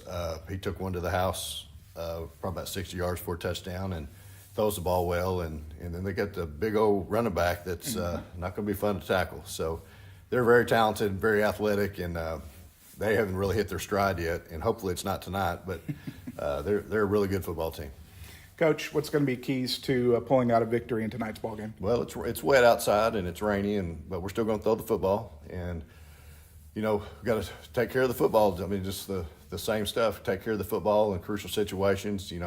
Can't have a fumble snap because of the rain, because our hands are wet. We can't drop a pass because our hands are wet. And, we had to be able to play in the elements. We practiced in the rain some this week. And also another key is, when you play in rain games, you better have your good little sideline crew of ball boys. Because so on the sideline, we have the dry ball substance in a trash can, and we try to change footballs every play. That football comes off, and we got a couple ninth grade kids that are ball boys, and they put it in that trash can, shake it up, and we give them the new one, and it absorbs all the moisture out of the football, and it's ready to go the next play. So that's crucial also. If you're not prepared that way and organized, it can be to your disadvantage. So that's a big key also. And then we got to tackle the big guy, the big running back, and their quarterback. Can't let them get loose. Sounds good. Well, Coach, as always, appreciate the time before the ball game, and best of luck in tonight's contest. Thank you, Alex. Appreciate it. All right, that's head coach Greg Neese of the Anahuac Panthers, as we'll be back with more of the Jerry's Oysters pregame show after this on Anahuac Sports Live.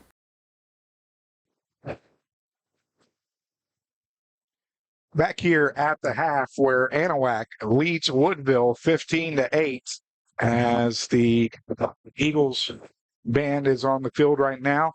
Looking at the first half, guys, it was a lot different on Anahuac's side this week than it was last week. Yeah, it really was. I mean, the offense, really hasn't found that rhythm that we saw last week, and we talked about the importance of really, things clicking on the offensive side of the football, especially when we were watching them in the scrimmages. Last week was a different story. They really got into that groove early and never really looked back. Tonight's kind of a different story. The pass game hasn't been working as good for them. I think that's got a lot to do with the field conditions and how wet it's been out there, but also kind of a few misreads and misleading passes on the part of the Anahuac Panthers. But the run game has been fairly decent tonight, and Thomas Dello running the football. And really, it was a tale of two quarters. And Craig, you kind of mentioned it in the first quarter, where the Anahuac defense was on the field for a majority of quarter. Well, on the flip side, in the second quarter, the Eagle defense was on the field for most of the second quarter. No, most definitely they were. And the Anahuac Panthers defense capitalizing on the turnover, being able to put points on the board for your Anahuac Panthers. But no good deed goes unpunished, as they end up having to get back on the field after the kickoff and work probably a solid 7 to 8 minutes on the field defensively in one set between the two possessions. And that took a toll on them. But yet, on the other side, in the second quarter, they was able to get that break. The offense stayed on the field a good amount of time. Ate up a lot of clock there in the second quarter, able to put points back on the board and take the lead back from this Woodville Eagle football team. Speaking of the Eagles, in the first half, the stats as we have them: leading rusher for the Eagles, Dustin Barlow, 11 rushes for 45 yards. Zion Williams, 8 rushes for 16. Luke Babbitt, the sophomore quarterback, 4 rushes for 16. Through the air, 3 of 4 for 38 yards for Babbitt. Rigsby has 1 reception for 20 yards, and Ledoux has got 2 for 18. 3 penalties in the first half for 15 yards. 8 first downs, and they went 3 of 6 on third down, 1 for 1 on fourth down. But the key stat in the first half has to be 4 fumbles, 4 lost for the Woodville Eagles. Yeah, that's a huge stat number just in one half of football for the Woodville Eagles. But we've seen it going back and forth, and you go over the turnovers on the Anahuac side here in a little bit. But man, it's been a roller coaster ride here at Eagle Stadium so far. And the key thing to take away there with the 4 turnovers for Woodville Eagles, both of them has turned into touchdowns for the Anahuac Panthers. And a lot of times when you talk about turnovers, you're talking about the difference in a win and a loss for a football team. Anahuac being able to capitalize on those 2 turnovers, that could turn out to be the difference as we get ready for the second half. 4 out of the 6 drives for the Eagles in the first half ending up in the red zone of the Panthers. And 3 of those times turning the ball over. Well, Anahuac is super lucky to only hold Woodville to 8 points in that first half. A lot of fortunate things that went their way in that, and we'll see what the tail of the second half has in store for the Anahuac Panthers and for Woodville, and see what kind of adjustments they've made. For the Panthers, their stats as we have them: Thomas Dalo, the leading rusher, 11 rushes, 61 yards. Barrier's got 7 rushes for 6. Oscar Garza has 1 for 4 yards. Through the air for Brady Barrier, 7 of, there's that humble math again, 8 of 13 for 66 yards and an INT. Garza has 1 for 15. Coates has 3 for 16, and Cunningham has 4 for 35.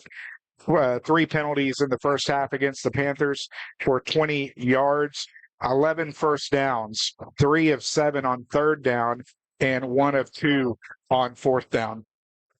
Yeah, I mean, the stats are not. It's crazy to hear that, and seeing that Anahuac is actually leading the football game. The passing, you just said it. I mean, it hasn't been really on a roll so far, but again, making adjustments in the locker room is the key. I'm sure that both teams went in and it was peeling over the footage that now they can now look at in Texas high school football, and seeing what kind of things that they can do to improve as we're getting ready for the second half here.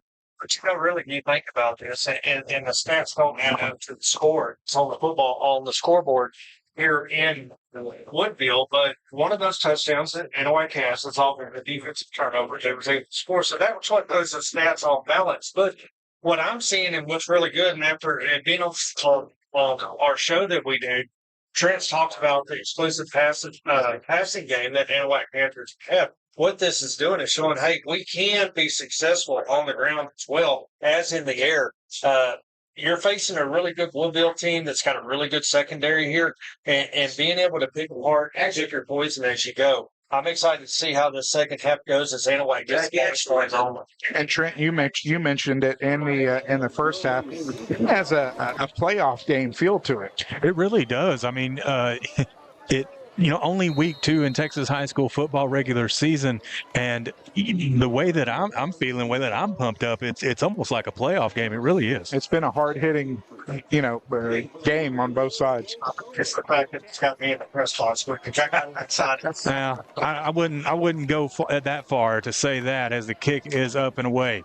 Across the 20, 25, 30, has room. It's going to get to the 35. Nice return for King Charles, as we want to thank Channel Marker 17 for sponsoring this week's halftime show, as we are set here with the third quarter of play and the Panthers taking over at their own 35-yard line. You got to think field conditions are improving drastically as we move on through this football game. Haven't seen any steady rain since the first quarter.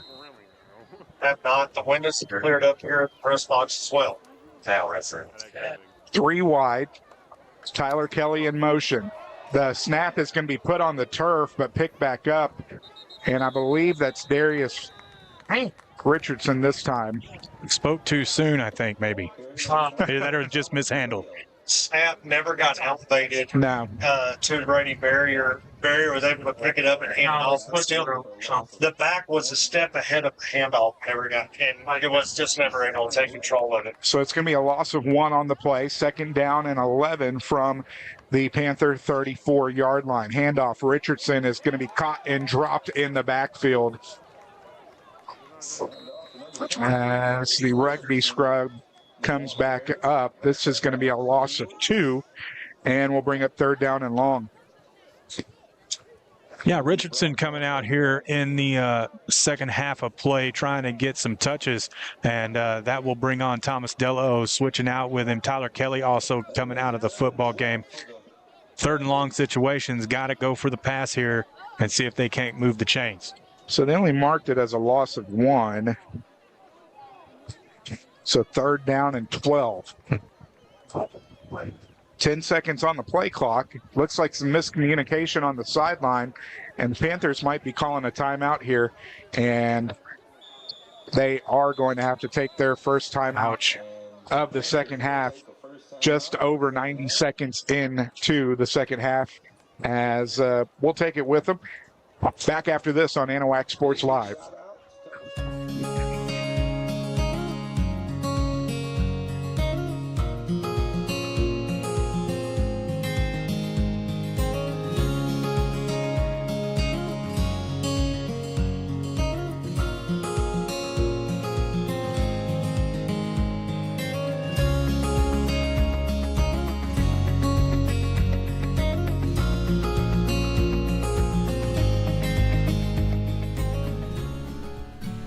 Hello, my name is Mark Poggles, and I'm the pastor at Community Christian Fellowship Church in Oak Island, Texas. I would like to personally invite you to join us for Bible study during the week and our church services on Sunday morning. We have a nursery for the little ones, and our church family will greet you with a smile on their face and a loving heart. Celebrate. Third down and long for the Panthers. Barrier, play action, sets back, looking downfield, has a man. It's Cunningham. It's going to be overthrown, as couldn't drop that one in the basket. And that is going to bring up fourth down. 2 innings, huh? Fourth down and 12 from the Panther 38, and the punting team is coming on. Thomas Dalo is going to set back to handle the punting duties. The second camera person standing behind us making oddball comments like innings in a football game. So 4th and 12, and Anahuac Panthers should put it away. She's more accustomed to innings. Yes. Bad snap as Dalo is going to keep it. He's going to get whatever he can, but the Woodville Eagles are going to have fantastic field position. In fact, that is going to be the 4th time that the Eagles start in Anahuac field position out of 7 possessions. Definitely not what the Anahuac Panthers were looking for out of their first possession of the second half to start things off here. Very fortunate for the Woodville Eagles, though. Very fortunate. We're going to see what kind of adjustments this Woodville offense made. They didn't have to make much, really and truly, as good as what they were playing in the first half. Pistol formation, handoff to the last back through, and that's Williams. Williams diving and jiving his way through is going to be a pickup at 8. We'll bring up second down and 2. Back to watching Woodville, remember in Woodville last year, Williams handled most of the carries. Gives it back to him again. He gets the first down and more. Still fighting his way forward, backing his way forward, dragging a defender with him. He's going to pick up an extra 8 yards with a defender draped all over him. Excellent effort there by Williams to get the extra yardage. Inside the 15 to the 13 on the pickup of 10. There goes the big guy once again as he gusses up to the 5-yard area, just shy of pick up an 8-yard gain. Here we go again. Boy, Barlow wearing them down. Looks like they're going to give him 7. We'll bring up second down and 3. Give it to him again, fighting his way forward. He's going to pick up 2, and that'll bring up third down and 1.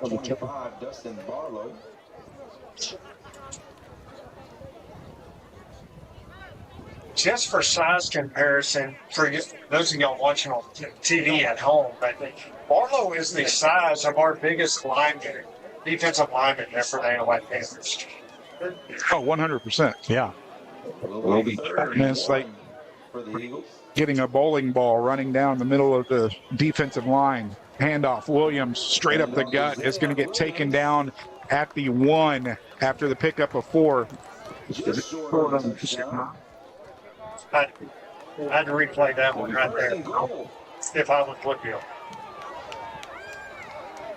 First and goal from the Panther 1. Babin out of the gun.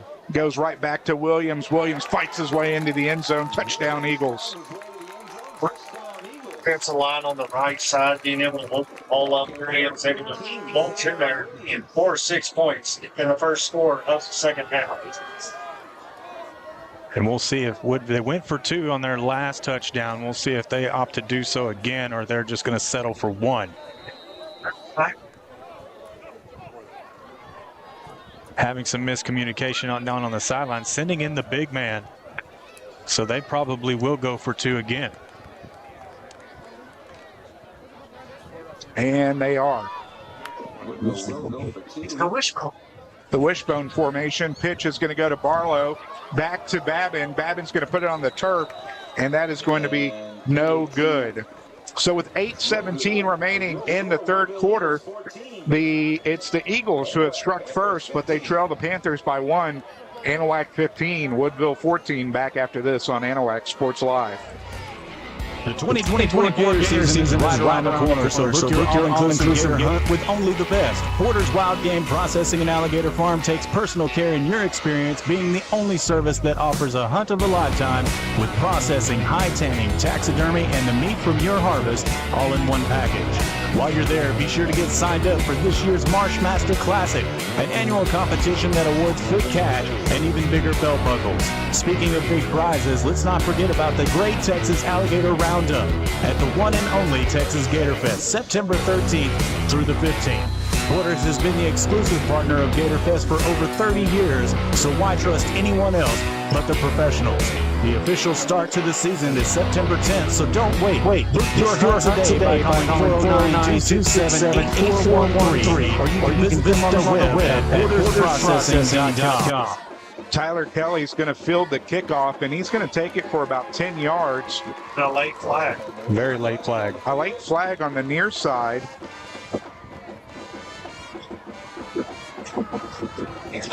And it's a sideline warning. Sideline warning on the Eagles. 8 plays, 34 yards, took 1:53 off the clock. It was a 1-yard rush from Williams to get it into the end zone. 2-point conversion was no good. Your score, Anahuac leads Woodville 15-14 with 8:09 remaining in the third quarter on your Title Services scoreboard. Super important for the Anahuac Panthers to answer here with putting points on the board. We'll see if they can get back into that rhythm we're talking about. From the Anahuac 39, Barrier sets back under pressure and is going to be taken down and sacked, as well as the offensive line played last week in pass protection. That's been a little bit iffy with this Eagle front seven. They're a little outsized on the front. And then you factor in a couple of good linebackers. And that's been a recipe for disaster for Brady Barrier in the backfield. Loss of 5 for the Panthers brings up second down and 15. And the Panthers have gone nothing but backwards here in the second half so far. Trips to the far side. Barrier sets back, delivers. It's going to dangerous. Bounce off of Coach. Ooh, very lucky that the Woodville Eagle defense didn't come down with that one. Boy, I mean, it bounced. There was plenty of hang time on that. Yeah. It could have been a punt. I don't think Coach was expecting that ball to get there that quick, because it nailed him right above the numbers. Barrier had some mustard on that one. Third down and 15. That's going to be offsides. Great play. Surprised they didn't blow that one dead, as 2 Eagle defenders were through the line before the ball had even gotten to Barrier. Definitely. It's going to bring up third down and 10. That is the 4th penalty for 20 yards against the Eagles. Trying to time that snap, and Woodville Eagles getting caught on it. You got to be smarter than that on third down and long. I know you want to bring pressure, but if you're the Eagles defenders, or the Eagles coaches, you're a little hot right now. 4 wide. Panthers moving left to right. Barrier sets back, looking downfield for Cunningham, and it's going to get knocked away. Nice defense there by James Kelly, the junior, as he knocked it away at the last second.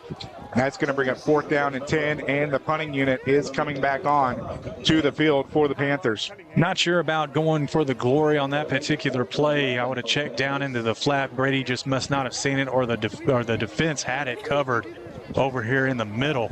However, brings up the punting unit, and for the second possession of this second half, Anahuac is having to give it away. 3 and out on both drives. Delo set back, high snap this time, and gets it off. Barely. High punt is going to take a Panther roll. Is going to bounce before the 40, roll inside the 40, and will be called dead at the 36-yard line. Guys, I appreciate y'all letting me help with y'all through 2.5 quarters anyway here on AnahuacSportsLive. I'm going to jump in the truck and head north or east, I guess I should, west, whatever it is, back to Cold Spring, get ready for the Battle of San Jacinto. Yeah, and I'll be joining you tomorrow night in Cold Spring for that, and catch us on 103 The Eagle.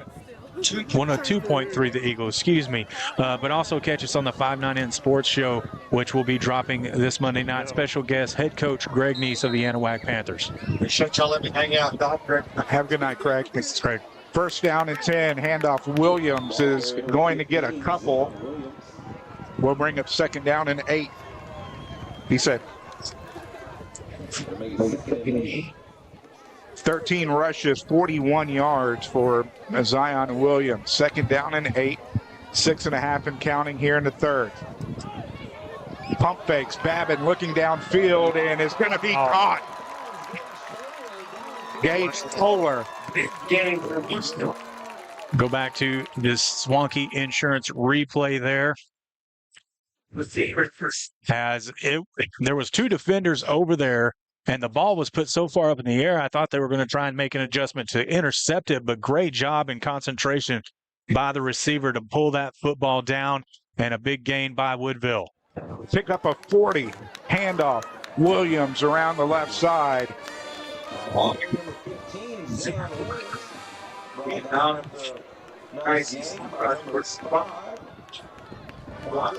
Go. 4 or 5 for 78 yards through the air for Babin. Pick up a 3 on that for Williams. Brings up second down and 7.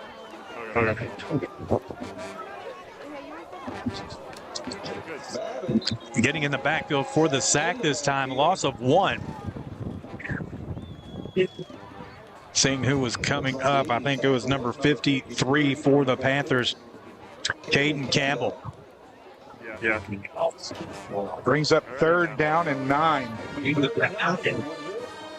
Woodville is 3 of 7 so far on the evening on third down. Quickly rolling right, looking downfield, has a man open, and is going to be incomplete. Man, he had at least 2 or 3 steps. Corey McDaniel, the sophomore, had beaten the coverage. Just couldn't get there. Big fourth down coming. I don't expect Woodville to punt it away as it's in kind of outside of field goal range. Hadn't seen their field goal kicker tonight, so not sure. It's Tolar, the one who just caught the long pass. Right. Was there some laundry on the field that I didn't see? Oh, offsides on the Panthers.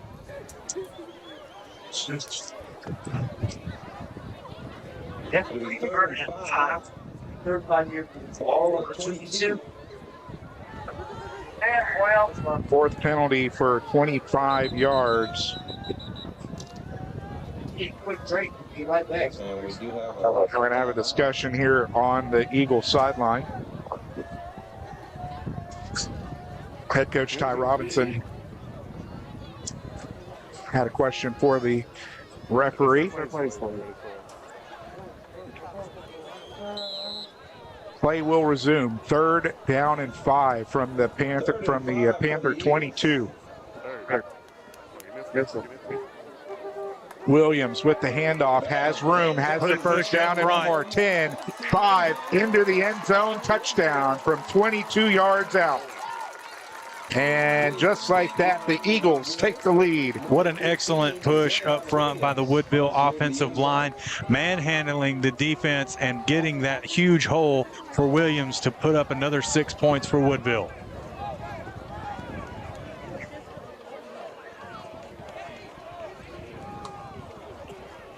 First lead of the ball game, I believe, for the Eagles.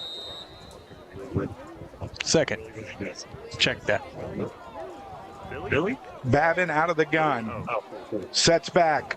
Looking is going to be incomplete. Was looking to hook up with Tolar, but falls to the turf. But the damage has been done with 5:11 remaining in the third quarter. The Eagles have tacked on another touchdown. They now lead at 20-15. Back after this on Anahuac Sports Live. Building a new home? Does your driveway need a long overdue facelift? Or are you just looking to finally get that lot cleared to build something great? Look no further. Trust the locally owned and operated professionals at Title Services Incorporated.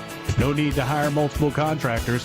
Title Services does all phases of residential and commercial land clearing, house pads, ponds, dirt and rock delivery, and demolition.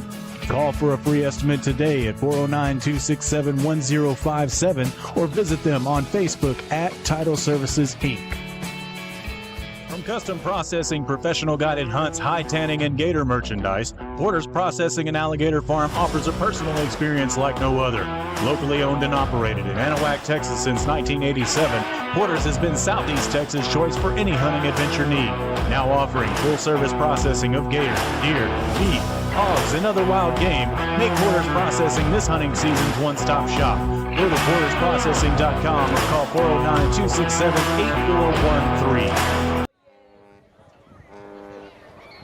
Back here on Anahuac Sports Live, I want to shout out to Angel Muniz, who donated to the channel. We very much appreciate you, Angel. Anyone else who wants to get a special shout out live here on the air, you can go over to Venmo, find us at Anahuac Sports Live, or on CashApp, $ Anahuac Sports Live, or on PayPal.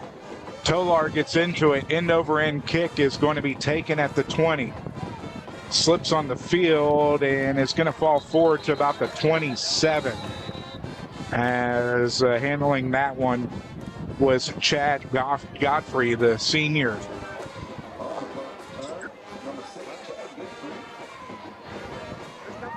Big drive here for the Panthers, Trent, as they've gone 3 and out on their first 2 possessions. Yeah, it definitely is. And, you know, it's super important for the Anahuac Panthers to try and get something going here.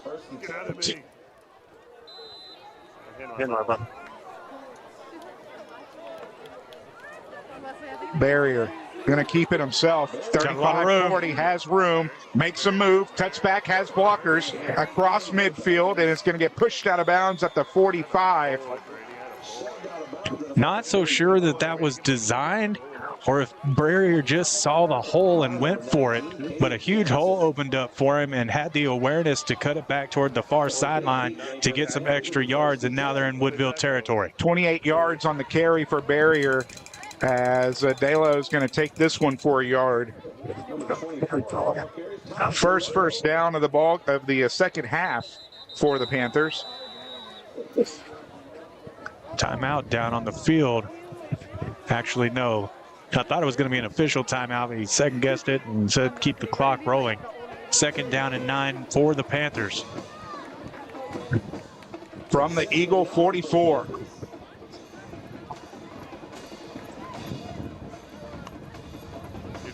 Trying to draw him offside. Looking to the sideline now for a new call. 10 seconds on the play clock. Low snap. Barrier looking for Cunningham and has him at the 25.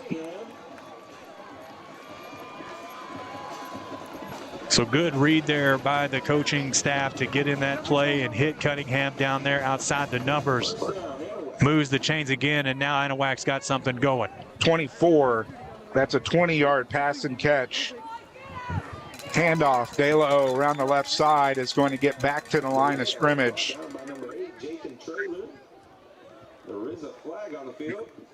Flag coming down.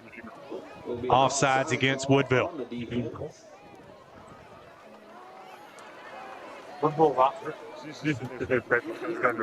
That is their 5th penalty for 25 yards.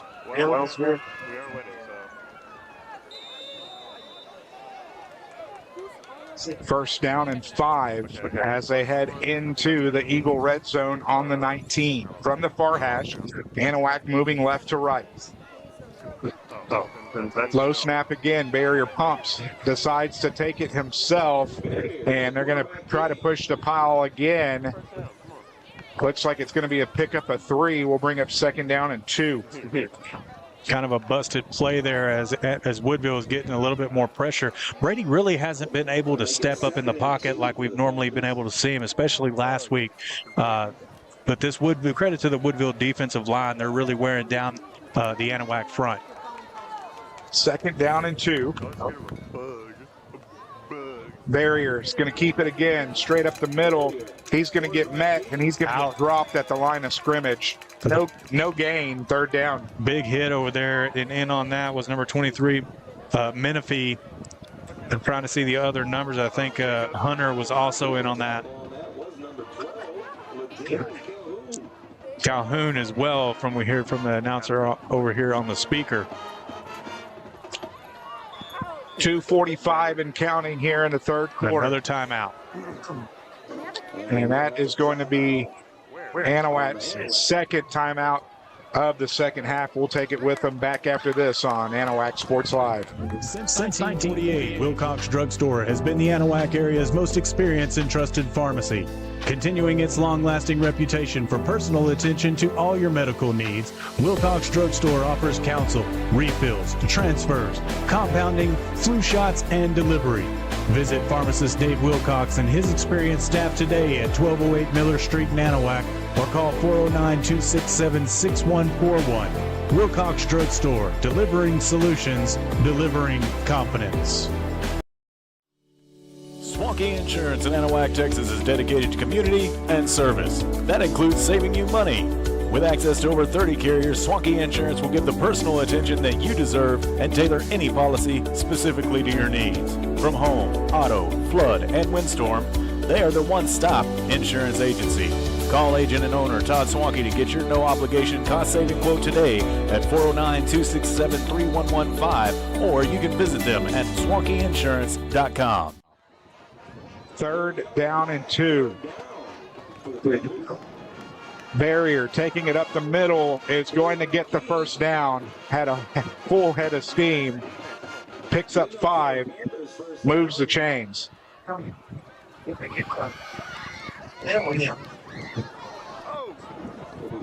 1st down and 10 from the Eagle 12. Barrier is going to keep it himself again around the right side, pushing his way forward, still keeping the legs churning.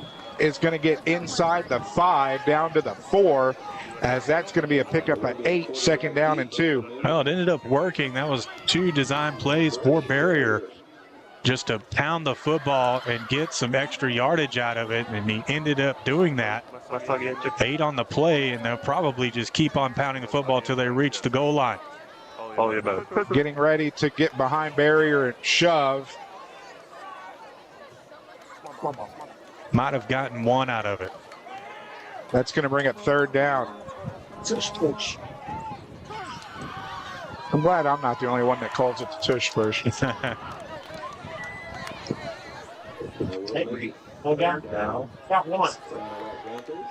Lining up in the same form.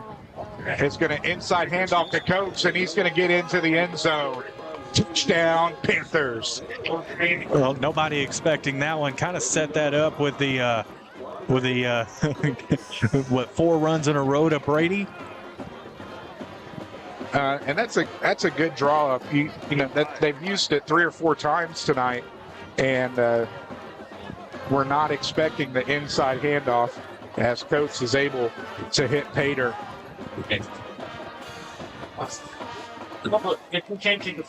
Garza to tack on the point after is good. So, with 1:23 remaining in the 3rd quarter, the Panthers have answered back on an all-important drive. Your new score, Anahuac 22, Woodville 20. Back after this on Anahuac Sports Live. Want to know Anahuac's best kept secret? The Crawfish Hideaway is just that. From fresh Cajun boiled crawfish, shrimp, snow crab, and even homemade gumbo. While you're there, be sure to try their famous fried gator bites or Boudin egg rolls. Starting in December, come get your bug on at 400 Miller Street in Anahuac, 409-267-6060, or you can find them online at crawfishhideaway.com. The Crawfish Hideaway, proud supporters of Anahuac ISD and Panther Athletics. Welcome back to Anahuac Sports Live. Alex Outram, Trent Hart here from Woodville Eagle Stadium, where the score is Anahuac 22, the Woodville Eagles 20, 1:23 remaining here in the third quarter. I want to remind everybody that we still have plenty of sponsor advertising available here on Anahuac Sports Live. Only week 2. We've got a long way to go in the season.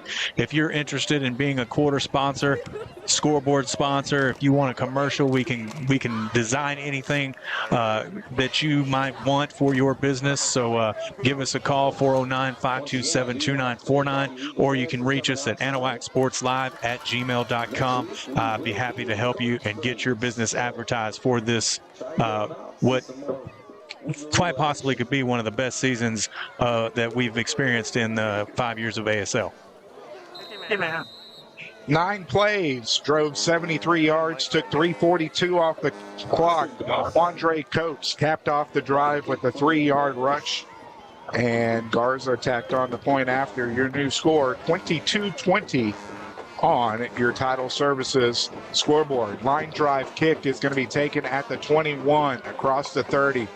35, hit hard, still on his feet, down the sideline he goes, across midfield.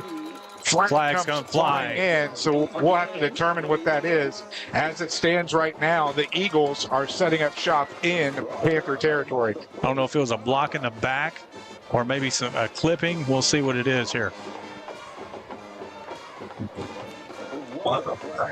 What's when he gets the ball? No, but it won't even close to the last 13.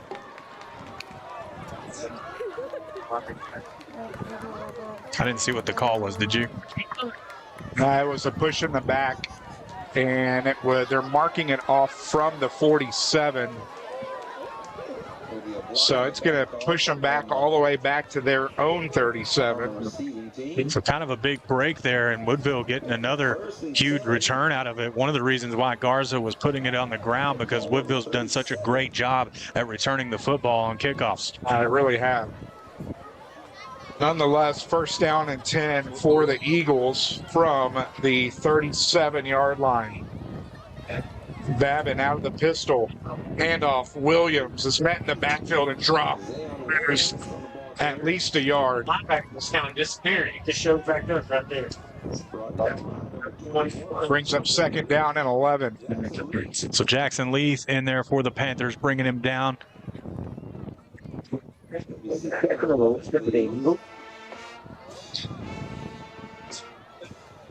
Second down and 11. Quick snap. And that's going to be a false start. I thought it seemed quick. 6 penalty for 30 yards. He's going to make it second down and 16. Nobody knows who we are up here. Except for me. 42 seconds remaining here in the third quarter. Babbitt looking down the field, has a man wide open, and it's going to be off the fingertips as Babbitt had put it on the money, but KD McDaniel could not come down with it, and that's going to bring up third down and 16. Again, had a couple of steps over there on Cunningham, just unable to bring it down, and third down coming for the Woodville Eagles. Important for the Panthers here. It's in a game like this, every third down is really, just as big as the other one.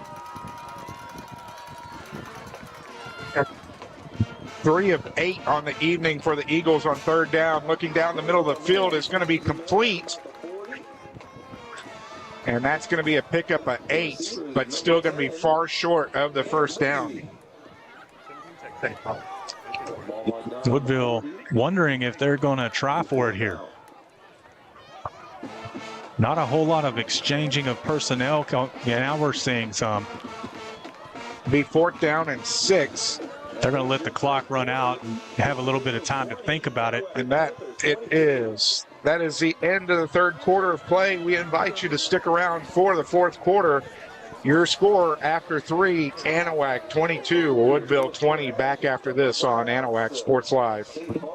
Since 1948, Wilcox Drugstore has been the Anahuac area's most experienced and trusted pharmacy. Continuing its long-lasting reputation for personal attention to all your medical needs, Wilcox Drugstore offers counsel, refills, transfers, compounding, flu shots, and delivery. Visit pharmacist Dave Wilcox and his experienced staff today at 1208 Miller Street in Anahuac or call 409-267-6141. Wilcox Drugstore, delivering solutions, delivering confidence.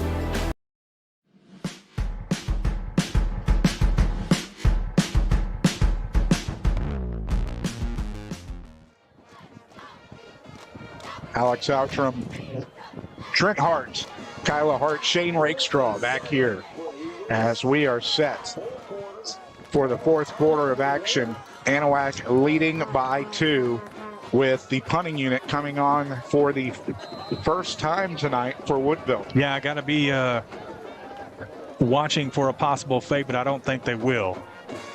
Tolar gets it off. Wobbly kick is going to bounce at the 40 and will go out of bounds at the 35, as that is where the Panthers will start their first possession of the fourth quarter. So big stop there by the Anahuac Panther defense to force the punt out of Woodville, their first of the night, like you said, Alex. And now to capitalize on that. Want to thank the Beginning Mexican Grill for sponsoring that third quarter. 508 Ross Sterling. You can reach them at 409-267-6198. So from the near hash, Anahuac will be moving right to left here in the fourth quarter. Panthers took care of business on the last drive, looking to do it once more, make this an all-important 2-score game. Last time, and that is the last time out of the ball game for the Panthers. We'll take it. I'm just gonna say it right now. I mean, that's the Anahuac Panthers' final timeout with a long fourth quarter ahead of them. In a tight ball game, it's tough sledding in the fourth with no timeouts. But they saw something they didn't like, or there was too many men or something. Miscommunication on the field. Yeah, and it's. Man, I hope it doesn't come back to bite them later on. Woodville's got all 3 of theirs to work with.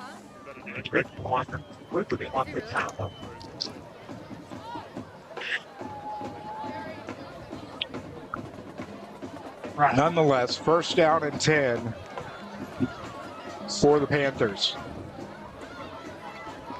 It was a lot of Brady Barrier on the last drive. He's going to stack trips to the near side. And they're going to run it that way, and Barrier's going to get taken down. His knee actually never went down. Might have got a piece of the face mask as he was coming down. And his shoe comes off. But there is the flag. I think it might have got a 15-yard. That's draft kill. Oh, wow. That's draft. Is there laundry on the field? Yeah, and What's he talking? so the chop block against Anahuac, and that is a 15-yard penalty.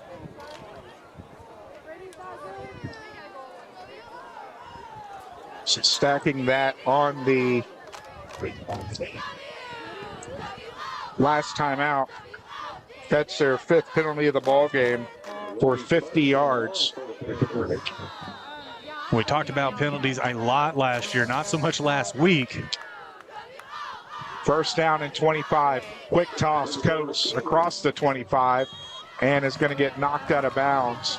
We'll see where they spot it at the 29.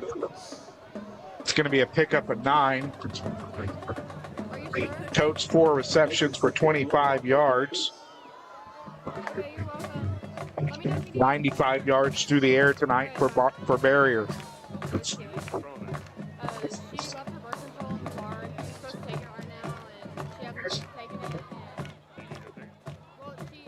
Second down and 16.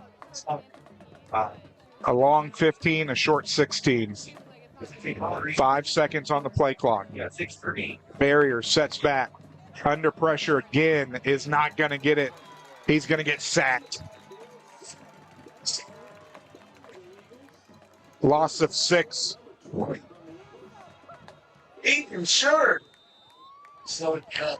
Barrier slow to get up. I think he's got a cramp. It's like, yeah, grand.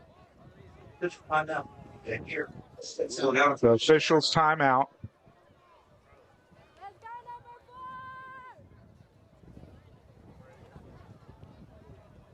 So he's got to come out for a play.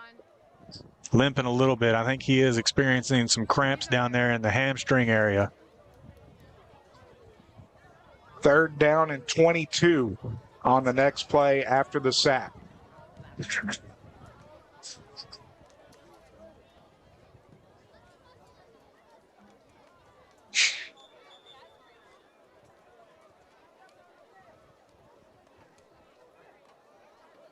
$11:16 remaining in the ball game. For 23, 3rd and last for the Bears. Yeah, so 3rd down in Livingston for the Panthers. They're going to have to create something here. Garza in under center. That's old school right there. And that's going to be false start. Ouch, and things get even worse. Still team instruction. We need to rectify them. 6 penalty for 55 yards, and that's going to make it 3rd down and 27.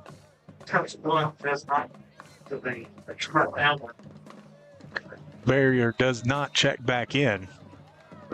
It's not an official. Right, and it doesn't, right. It didn't official run the play, so he wouldn't. Garza still now under center. Behind him is De La O and Richardson. The pitch was going to go to Richardson, and he's going to get back on it, but that's going to be a huge loss. Wow. And now, dangerous punting situation for the Panthers as they're going to be punting from the back of the end zone. Self-instruction central. Ball is on the 3-yard line. 4th, and I got no time. 3:45. That's 3rd and 42. 4th and 42. I'm sorry, 4th and 42.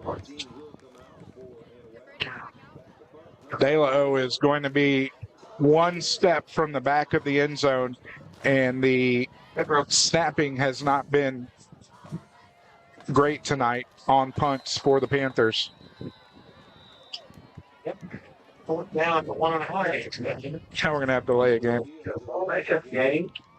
The good news is they're on the 3, so it's only 1.5 yards. Not sure what the miscommunication has been here in the second half. Yeah. De La O with his back foot on the back line has to get it off quick and does. Not going to be. Short punt is going to take a Woodville bounce. Eagle bounce and bounce back. And then bounce back right where it bounced originally. As the Eagles are going to have fantastic field position on the 20, where are they marking it, 25 or 26? Right at the 25, I believe. All right. So with 9:41 remaining in the ball game,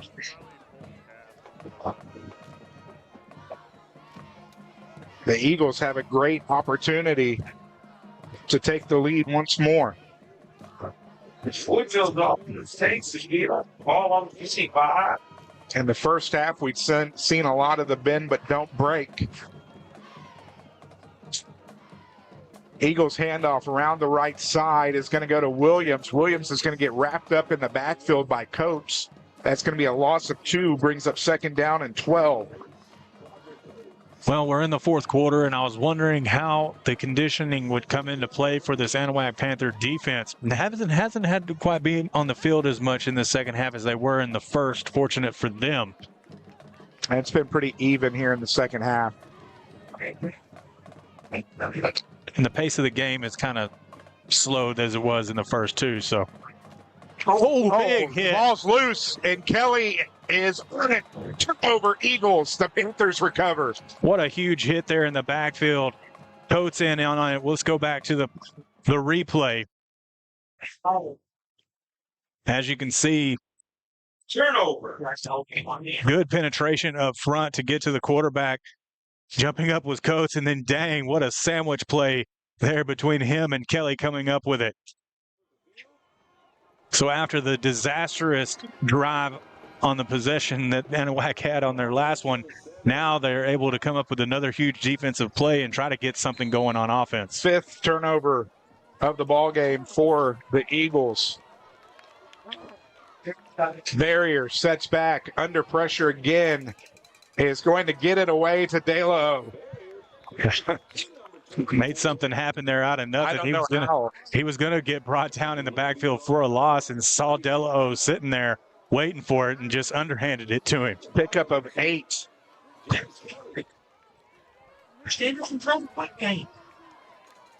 De La with the handoff straight up the gut is going to get enough for the first down as he's going to pick up 5 to move the chains.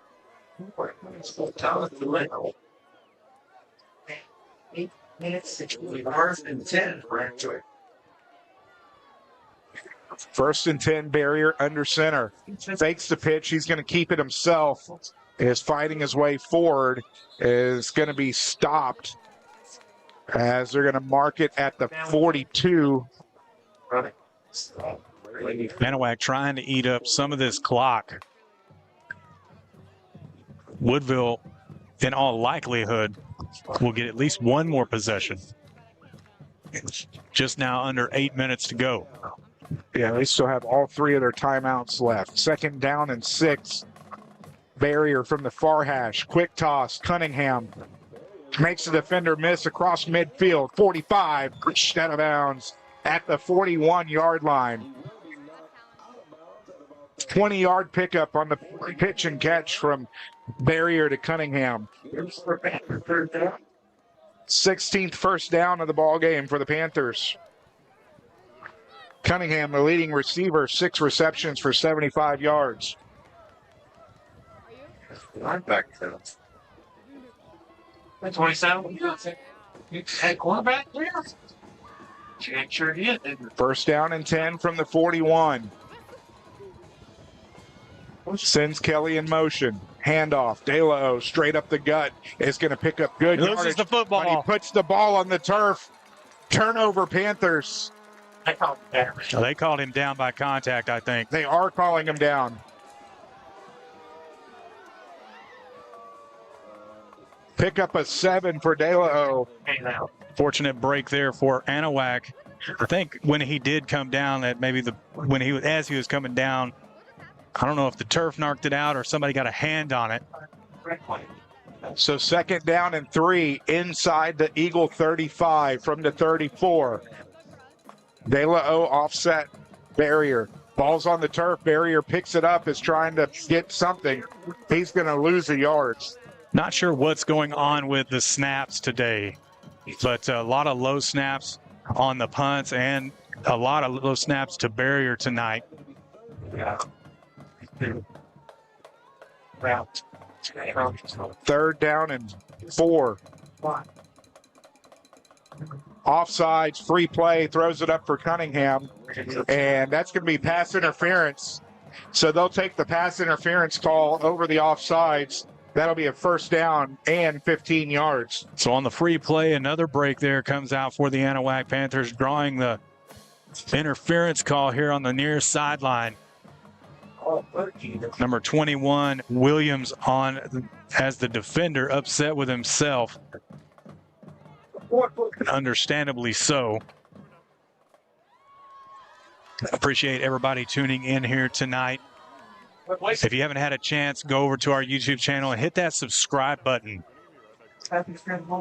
Just over 1,670 subscribers. I think it's somewhere in the range of 60% of our normal watchers haven't subscribed yet. But we do appreciate all of our subscribers.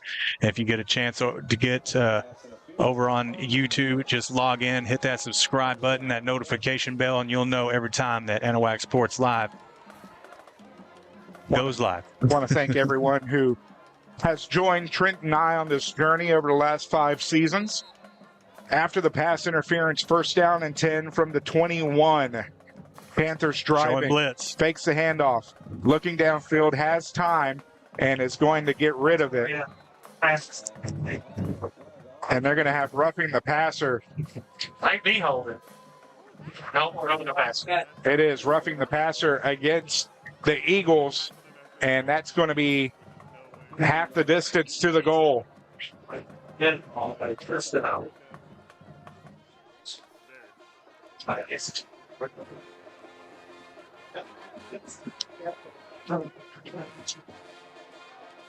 That's going to mark it at the 10. Now it's just outside 10. First down and 10. They can still get a first down. Handoff straight up the gut to Delo. He takes it to Pater from 11 yards out. Touchdown, Panthers. Big time touchdown for the Anahuac Panther offense, as they didn't seem to get in the rhythm, but they did on this possession. Reset in after the big mistakes on the last one, putting 6 more on the board. Now it's 28-20 Anahuac.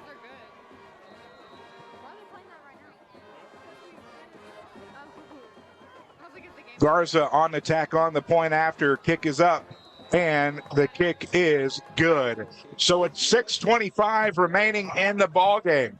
The Panthers have pushed it out to a 2-score lead. They lead at 29-20. Back after this on Anahuac Sports Live.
Took 8 plays, 2:35 off the clock as the Panthers drove 73 yards. Thomas DeLao hits Pater from 11 yards out, and the extra point was good from Oscar Garza. Anahuac extends their lead 29-20 on the Title Services Incorporated scoreboard with 6:25 remaining in the ball game.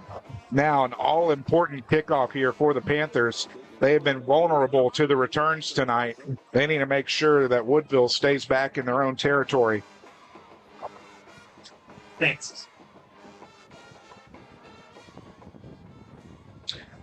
This is aimed towards the sideline, picked up at the 19, crossed the 25, and is going to be taken down at the 30. And that is where Woodville will set up shop. Number 15, Davis, for the Anahuac Panthers for the stop. Like you said, important to keep Woodville in their own territory to start this drive, and even more important for the Anahuac Panther defense to come up big again. Plenty of time left, all 3 timeouts for the Eagles.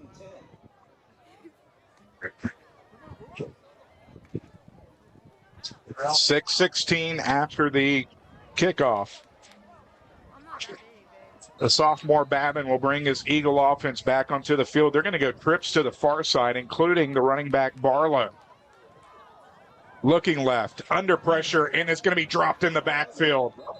Coming in on the sack and making the play, Justin Netterville, the junior. Darius Richardson. It's going to be a loss of 1, 2nd down and 11. Clock rolling, under 6 minutes to go. Handoff, Williams, straight up the gut, has lots of room, leaps the defender, front rolls, and is going to pick up 21 on the rush. Huge hole opened up there by the Woodville Eagle offensive front. Quickly to the line, 1st and 10. Handoff, Williams, straight up the gut again. It's going to pick up more. He's going to pick up 2, and that'll bring it 2nd down and 8. 86 yards on 19 carries. 49. Second down. Second down and 8 from the Eagle 49. Between the hashes. Fakes the handoff, under pressure, delivers to Barlow. Barlow gets into Panther territory as they needed 8, and they got 8. All 43.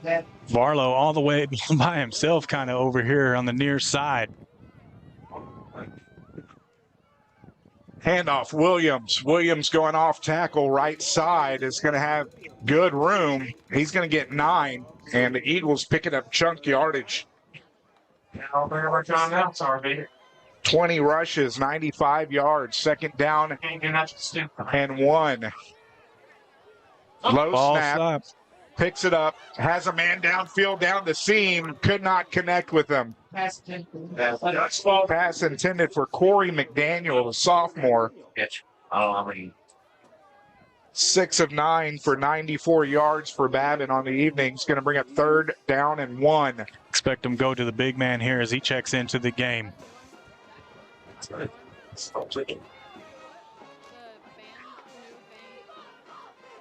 Williams goes to the right side again and is going to pick up 3 to move the chains.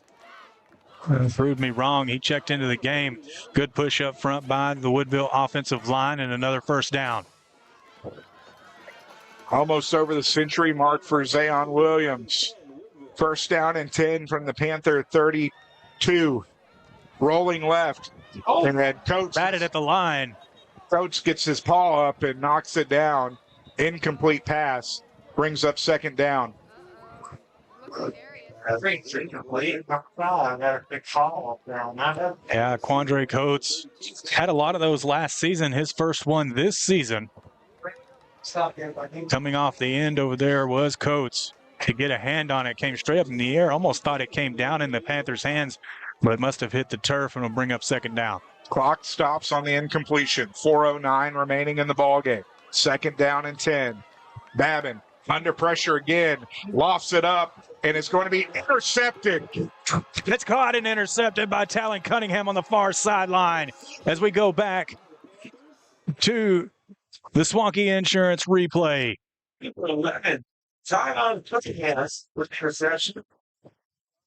Great coverage over there by Talon Cunningham. Looking at it all the way, getting in front of the would-be receiver, coming down with a huge defensive play for the Anahuac Panthers. 6th turnover of the night for the Eagles. And with 4:02 remaining, the Panthers are trying to put a kibosh on this game.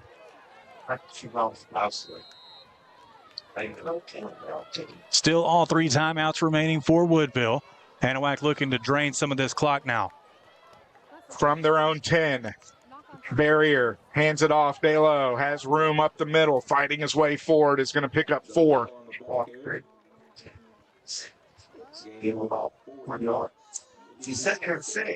Delo trying to get over the century mark.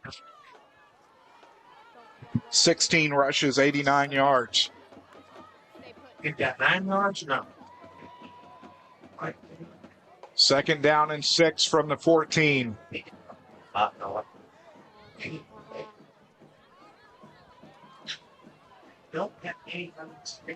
Clock rolling. Anahuac is going to use all the time on the play clock. Handoff. Delo, right side, has daylight and is fighting his way forward. Needed 6, got 7. First down. Definitely needed that first down to move the chains. 3-13 and counting. 19th first down of the ball game for the Panthers. We apologize for not having the clock. I couldn't set up the clock cam tonight because of all of the rain that we were having in the first quarter. First down and 10 from the 21. We'll take under 2:50 remaining and 15 seconds on the play clock. The clock is just running out. There's really no point. And that's going to be false start on the Panthers. That will stop the clock. They'll call it plus. That's Woodville.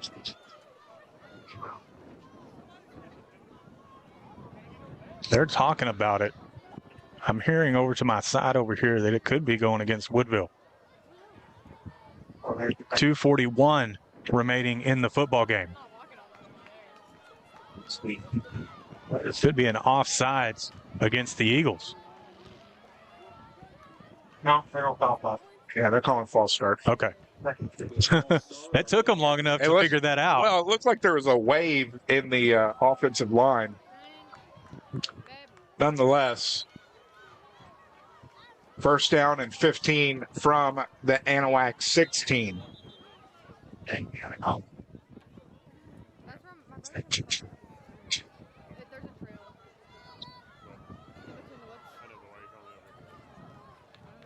So they're talking to Coach Lewis.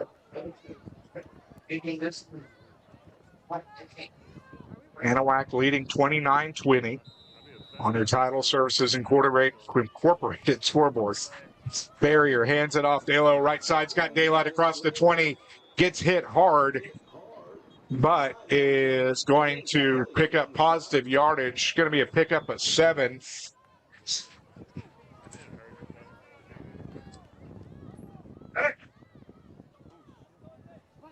We're going to have an officials timeout on the field. We're going to take it with them, ladies and gentlemen. We'll be right back with the rest of the fourth quarter. 2:32 remaining.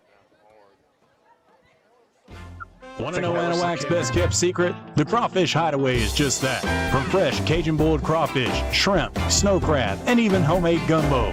While you're there, be sure to try their famous fried gator bites or boudin egg rolls. Starting in December, come get your bug on at 400 Miller Street in Anahuac, 409-267-6060, or you can find them online at crawfishhideaway.com. The Crawfish Hideaway, proud supporters of Anahuac ISD and Panther Athletics. Swanky Insurance in Anahuac, Texas is dedicated to community and service. That includes saving you money. With access to over 30 carriers, Swanky Insurance will give the personal attention that you deserve and tailor any policy specifically to your needs. From home, auto, flood, and windstorm, they are the one-stop insurance agency. Call agent and owner Todd Swanky to get your no-obligation cost-saving quote today at 409-267-3115, or you can visit them at swankyinsurance.com.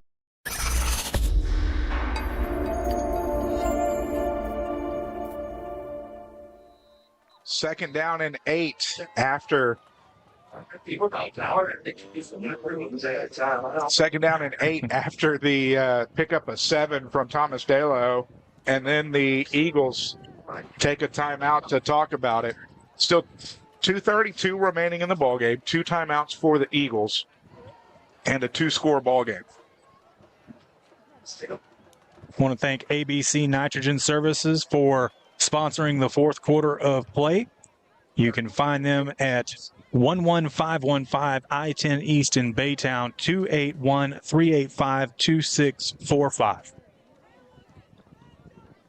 Be sure to stick around for the Your Propane post-game show. We'll be going over the game and its recap and the stats as we have them.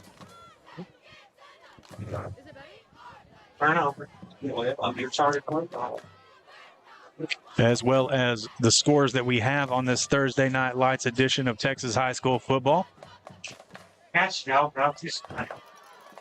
All on the 23. Second, 8. Barrier out of the gun. Second down and 8. Looks back to the sideline. Still 15 seconds remaining on the play clock. Handoff. Dalo is going to go straight up the middle. And the Eagles are going to take their second timeout to stop the clock with 2:27 remaining. Dalo is going to, they're marking it at the line of scrimmage. Yeah, it looks like they are. So Dalo on that previous rush did go over the century mark, 19 rushes for 103 yards as we have it. Good to see that this week, as the pass really hasn't been working for the Panthers as it did last week. So having to turn to De La O. We talked about De La O last year taking, the reins of the running game and really having to, just carry that load for the Anahuac running game. And this year we were thinking, maybe not so much. But tonight has shown the opposite, going over 100 yards. 35, 37, 39 rushes to 21 throws in tonight's ball game. 19 from De La O and 16 carries for Barrier. Well, the mic isn't on there, So from the far hash, the Panthers are going to send trips to the far to the near side here. 3rd down and 8. Fakes the handoff. Looking downfield. Barrier had a miscommunication with his receiver, and that is going to stop the clock and save the Eagles a timeout with 2:21 remaining, and that'll be 4th down. So 1 timeout remaining for the Woodville Eagles and a little over 2 minutes left in the ball game, in a 2-possession ball game. They will have to score quickly and try to get the ball back on an onside if they want to have a chance at it. Corey McDaniel, the sophomore, set back for the Eagles to receive the Thomas De La O punt. A little bit more room to work with on this punt. A little bit more this time. Another low snap again. De La O gets it off. Not exactly the punt he was looking for, but takes a great Anahuac bounce. It's touched. McDaniel touches it, but there was Eagle defenders back there to recover the touch. And the Eagles retain possession with 2:11 remaining. And they will be starting on their own 42-yard line. in areas hit tall. As Trent said, 1 timeout remaining for the Eagles. Panthers looking for 1 more defensive stand. I'll tell you what, partners, for the second game of the year, this has been a pretty stout ball game. It's been an exciting one, that's for sure. And we knew it would be. I mean, we've been talking about it all week on the podcast. We talked about it last week in the post-game show. We knew that this ball game was going to be a good one. 1st down and 10. Babin sets back under pressure, delivers, and is caught across midfield. 45-40. Stiff arm, gets out of bounds, stops the clock. And a flag comes flying in. We'll see what it was. McDaniel on the reception. I think it is a sideline penalty coming. There was a warning earlier against Woodville.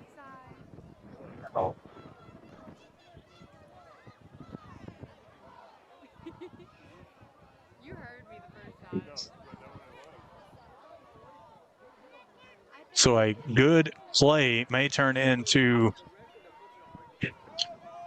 22-yard pickup. So that's going to stand at 22 yards. It'll still be 1st down, but they're going to lose yardage on the infraction. It's 15 yards. That's what it is, a sideline penalty against Woodville. No, it's not perfect. So they'll place it at the Woodville 49, and it will be a 1st down. So it'll be 1st and 10. It should be first. It should be 1st and 10, and they have to move the chains, right? Yes. They haven't moved them yet. Ain't nobody saw. I'm going to keep it where I've got it. Wow. Still ain't nobody saw. So it should be 2nd down and 10 now. It should be. There they There go. they go. Now they're moving the chains. So 2nd down and 10 now from the Woodville 49. 1:57 remaining on the game clock. Officials timeout. No, there's somebody down over there. On the wide on Yeah, we got a player down on the far sideline. field. We're going to take a quick break, ladies and gentlemen. We'll be back for the rest of the fourth quarter. 1:57 remaining. Anahuac leading at 29-20. Jerry's Oysters is a 3-generation family-owned and operated business located on Galveston Bay since 1970. Offering fresh, hand-shucked, and in-shell oysters year-round, Jerry's Oysters are available at your local H-E-B, or you can make a visit to their location in Smith Point, Texas. Locally sourced, high-quality, wild-caught, where our world is your oyster. For more information, call 409-355-2243 or go to jerrysoysters.com.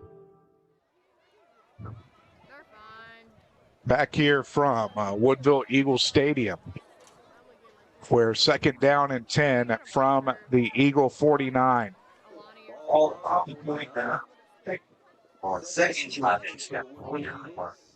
Tatum beats Dangerfield 34-14. I wasn't expecting that one. Wow.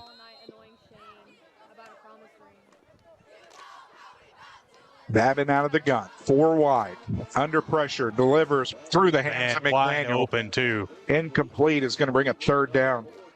I mean, there was a defender there, but he was at least 10 to 15 yards away from him, a little bit too high to bring it down. Brings up 3rd and 10. 1:53 now on the game clock.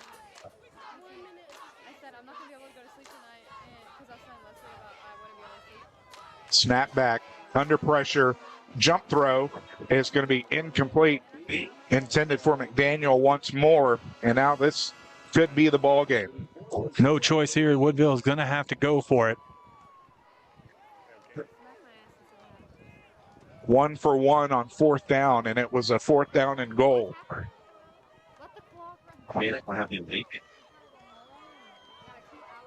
No, it's victory call, actually. From their own 49. Babin sets back under all sorts of duress, grabbed and is brought down. Turnover on downs after the sack, and that should do it. Anahuac will move to 2-0 on the season.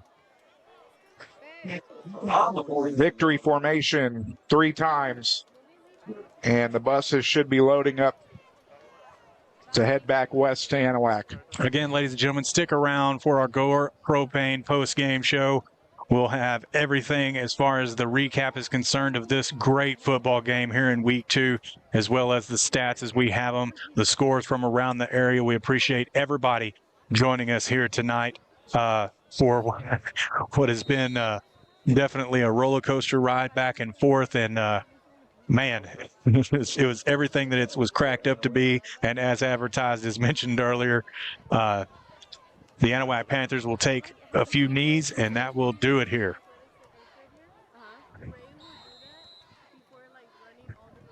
First snap takes a knee.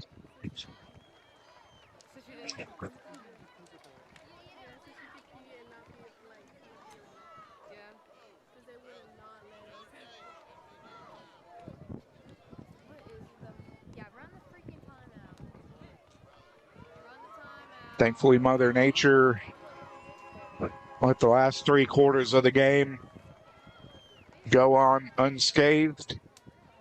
The Panthers will get an extra day of preparation for next week against a very solid 2A Garrison football team that will be coming to Anahuac.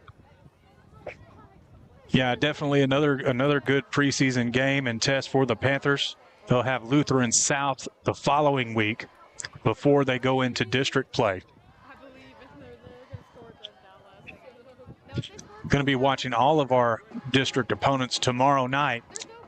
I'll be in Cold Spring watching them take on the Shepherd Pirates for the Battle of San Jacinto. 102.3 the Eagle to tune in for that one. 20 seconds left on the game clock, and that knee should do it.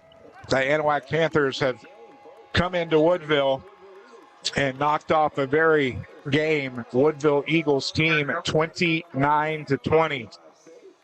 Stay tuned for the Gore Propane postgame show where Trent and I we'll wrap things up. We'll have stats, analysis, and a look ahead to next week's ball game as it has gone final. The Anahuac Panthers defeat the Woodville Eagles 29-20. Back after this for the Gore Propane postgame show. Anahuac Sports Live is brought to you by ABC Nitrogen Services, Anahuac Florist, Anahuac National Bank, member FDIC, equal housing lender, The Beginning Mexican Grill, Community Christian Fellowship Church, Chambers County Abstract Company, Coastal Field Services, The Crawfish Hideaway, Four Corner Tires and Oil, Your Propane, Jerry's Oysters, Porter's Wild Game Processing and Alligator Farm, Title Services Incorporated, Swaukee Insurance Agency, and Wilcox Drugstore in Anahuac.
Alex Outram, Trent Hart, Kyla Hart, and Shane Rakestraw here from Woodville Eagle Stadium as we welcome you into the Gore Propane postgame show where the Anahuac Panthers have defeated the Woodville Eagles 29-20.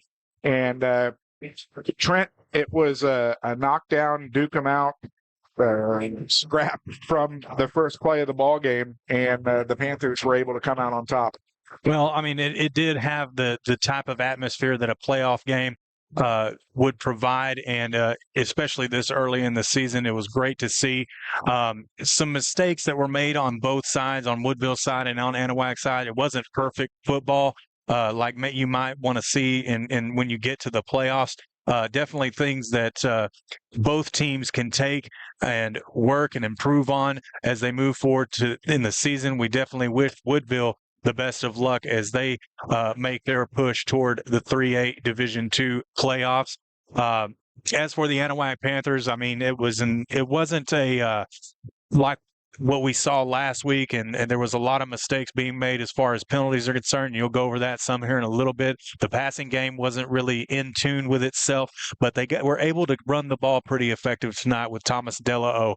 And that was definitely a positive, as we thought that this Anahuac team would be just super pass heavy. But with the field conditions the way they were, the rain that we saw in the first quarter, I think that they had no choice but to try and rely on Thomas to carry that load here tonight, and was able to get the win. It was as close as we thought. A lot of the predictions were in this neighborhood. I think I was at 28-18 in Anahuac's favor on my pick'ems. And if you haven't had a chance to do so, go over to the 59N Sports Facebook page or Anahuac Sports Live Facebook page. We do a weekly pick'ems over there, sponsored by Porter's Processing and Randy's Rubs. First, second, and third place will be getting some awesome prizes at the end of the regular season. We'll do another pick'ems for the playoffs, and then another pick'ems for the state games once we get to that point. But just head on over to our Facebook page, get all the information for that. We appreciate everyone that participates. We also appreciate everyone for tuning in and staying with us for the Gore Propane postgame show. And Alex, what have you got as far as stats as we have them?